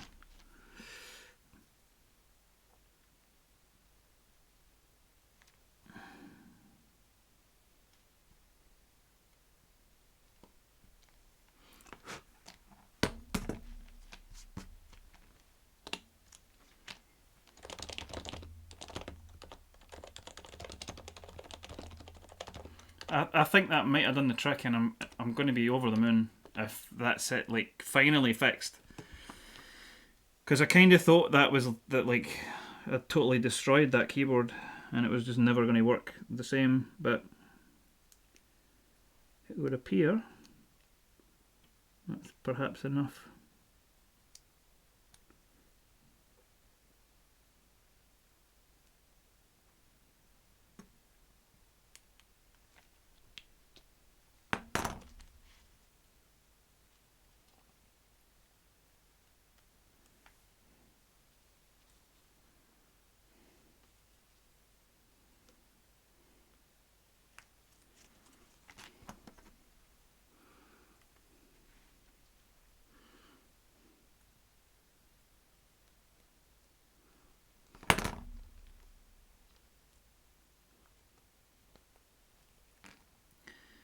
So I don't know what the fuck I'm eating at this time of night. But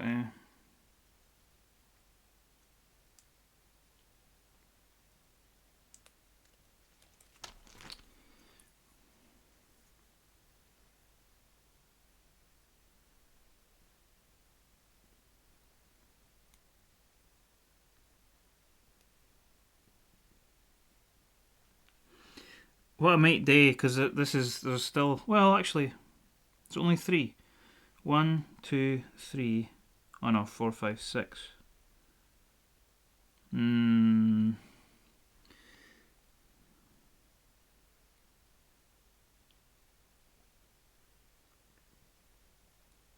Should still not take that long. Huel, exactly. Pot noodle gang. Realistically, Huel probably is the answer. I thought there was somebody like chatting on the door, but it's the fucking music.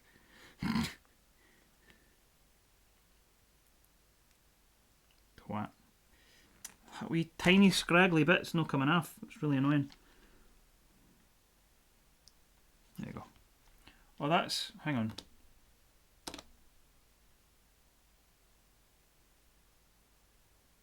Don't know what that is.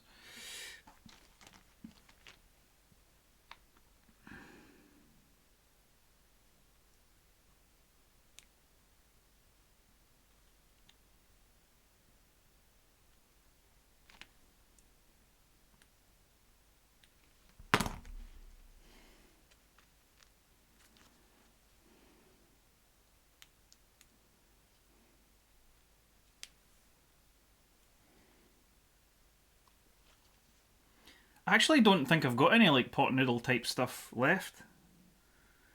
I don't think, because I've not bought them in ages.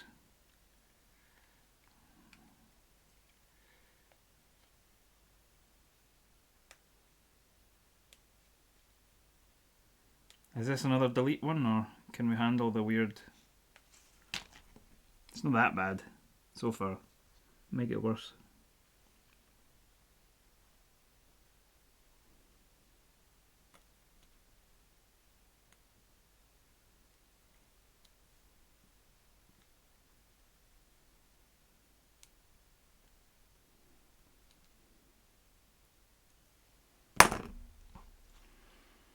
If you can get pot pastas, they're nice. I've never even heard of that.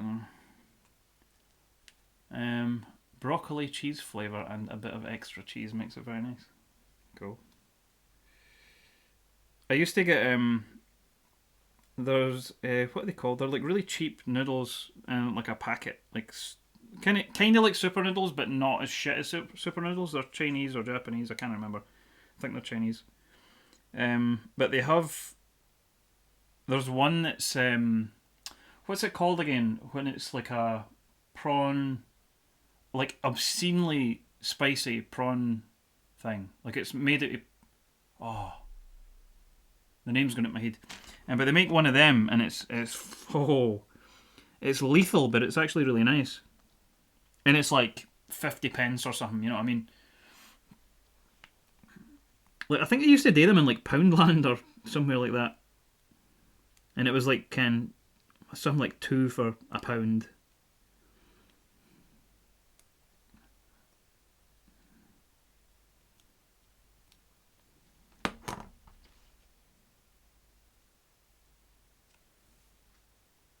Used to buy the same stuff. It was 3 for 99p. Ah, there you go. Aye.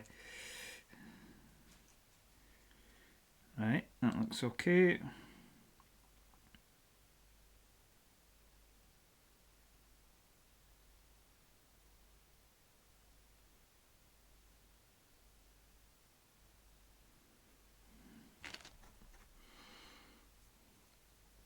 I might trim those ones in the screw holes as well, just in case, because I think they'll have a wee bit of excess material that'll sit in the way. But they'll be easier, so. Because they're not in between domes. Like, not directly in between.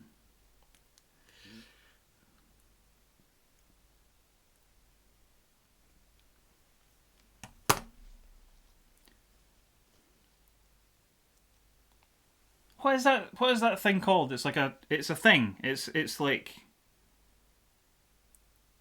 Oh.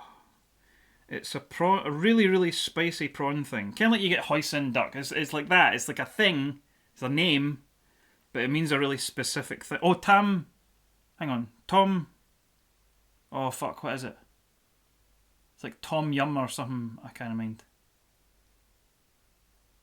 Oh, I can't remember.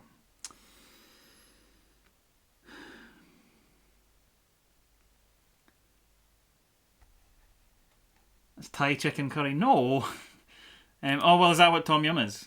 Oh, okay. It's not that anyway, because it's specifically not chicken. It's like prawns. Right, this is getting deleted, I think. Goodbye.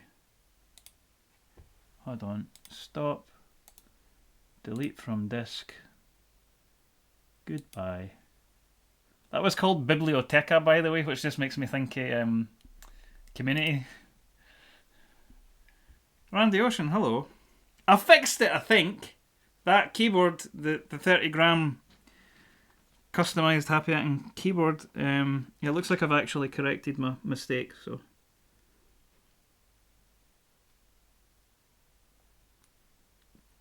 What remains to be seen for certain is whether or not Kung Pao? Don't think so. I can't even remember like the brand and noodles to look it up.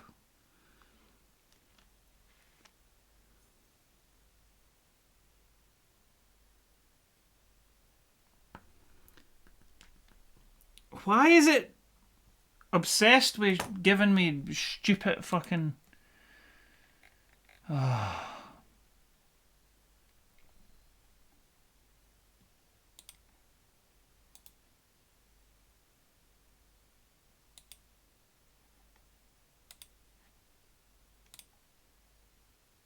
That's more like it.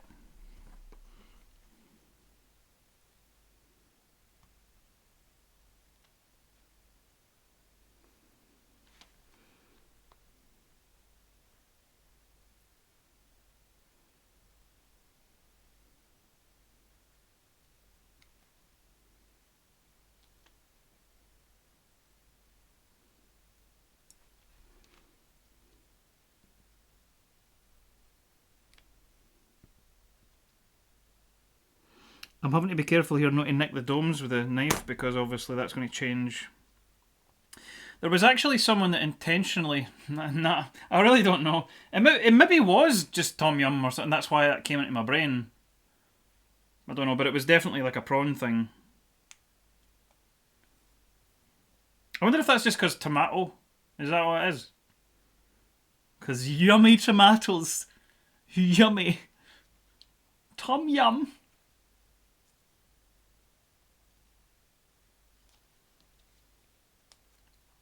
It's usually not that spicy. I don't know then. Well, whatever this was, it was fucking intense.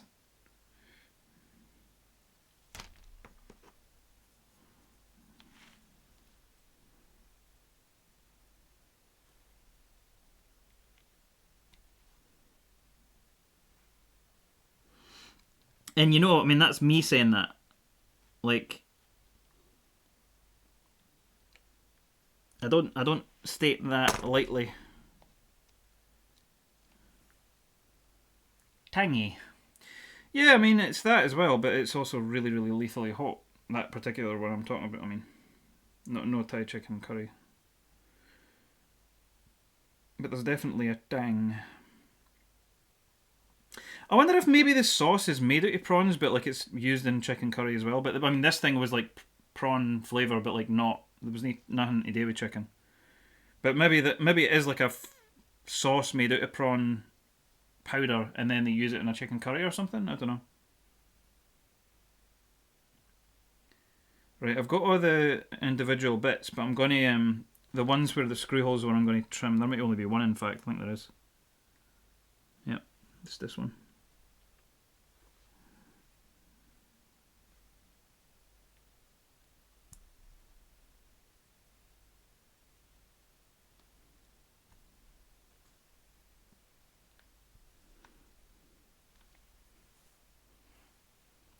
Because it is quite a sort of tangy flavour as well, but it's very prawny.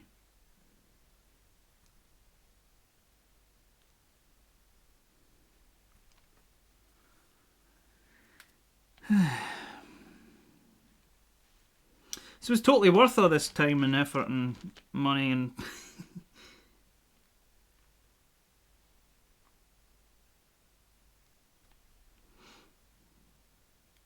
I mean, to be honest, I learned something for that experience as well. But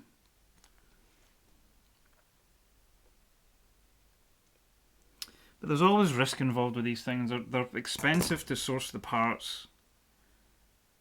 And the keyboards are expensive themselves.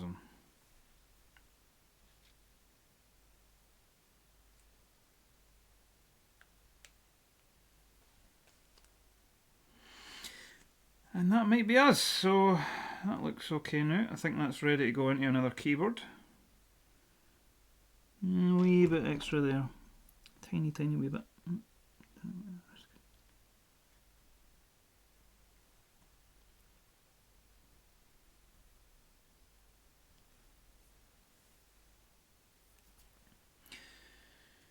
Okay. Knife away. Definitely make sure the lid is 100% on. That label's coming off and it's really annoying me because it's like getting in the way. But I think that looks good. So all those gaps are opened up now, so that they're definitely not going to interfere with any housings, and I won't break some other poor bastard happy acting keyboard. And that should be exactly the right number of domes, I think, to do another one, if I'm not mistaken. So let's just check that theory. So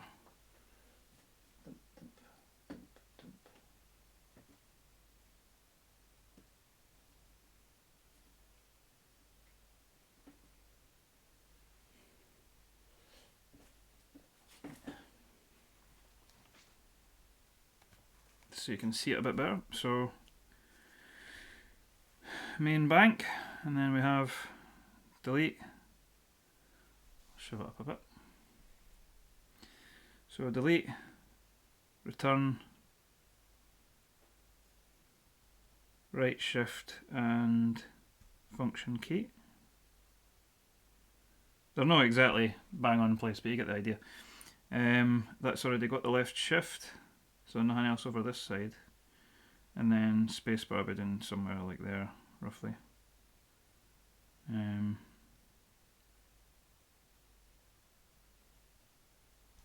Have I got excess actually? No, I've no. No, that is the right number. Aye. Because then there's my command key, and then command and conquer. Yep. Okay. Cool. So that's one other 30-gram Happy Acting keyboard ready to go. Pretty much. I'm a wee bit worried about the excess at the top here, but I think that doesn't matter. But aye, that's enough for another one of them. And this one only has a few weird DOMs in it, but they're not.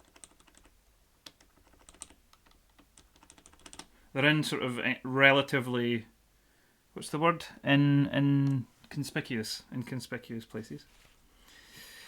For the most part. So I'll give this a wee tinkle, and then I'll need to go and get food.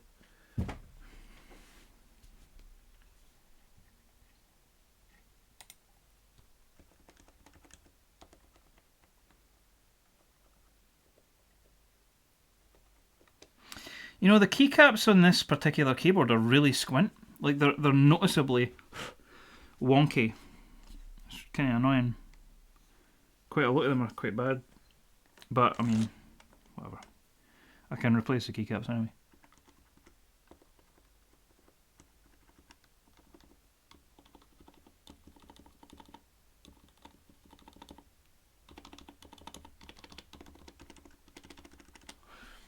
Yep, I think we're good. So, to those that came in the raid that have stuck around, tinkle is what my Latin family says when a kid needs to pish.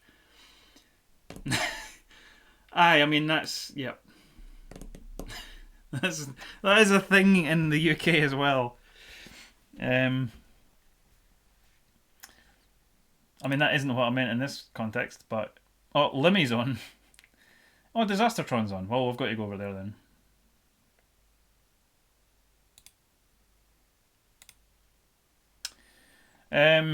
I might try and stream midweek again. I don't know. We'll see. I mean, it's. I've no idea what work's going to be like this week, but I need to stop working as much because I'm way overdoing in terms of hours. So, but thank you for being here. If you came in with a raid and you stayed for this long, I really do appreciate it. You can catch my Discord by typing !Discord. I should have said this earlier. In the chat, even after the stream ends, if you're in my chat and not the raided chat. But yep, I'll maybe see you in the next one, and enjoy the rest of your night or day, depending on where you are in the world.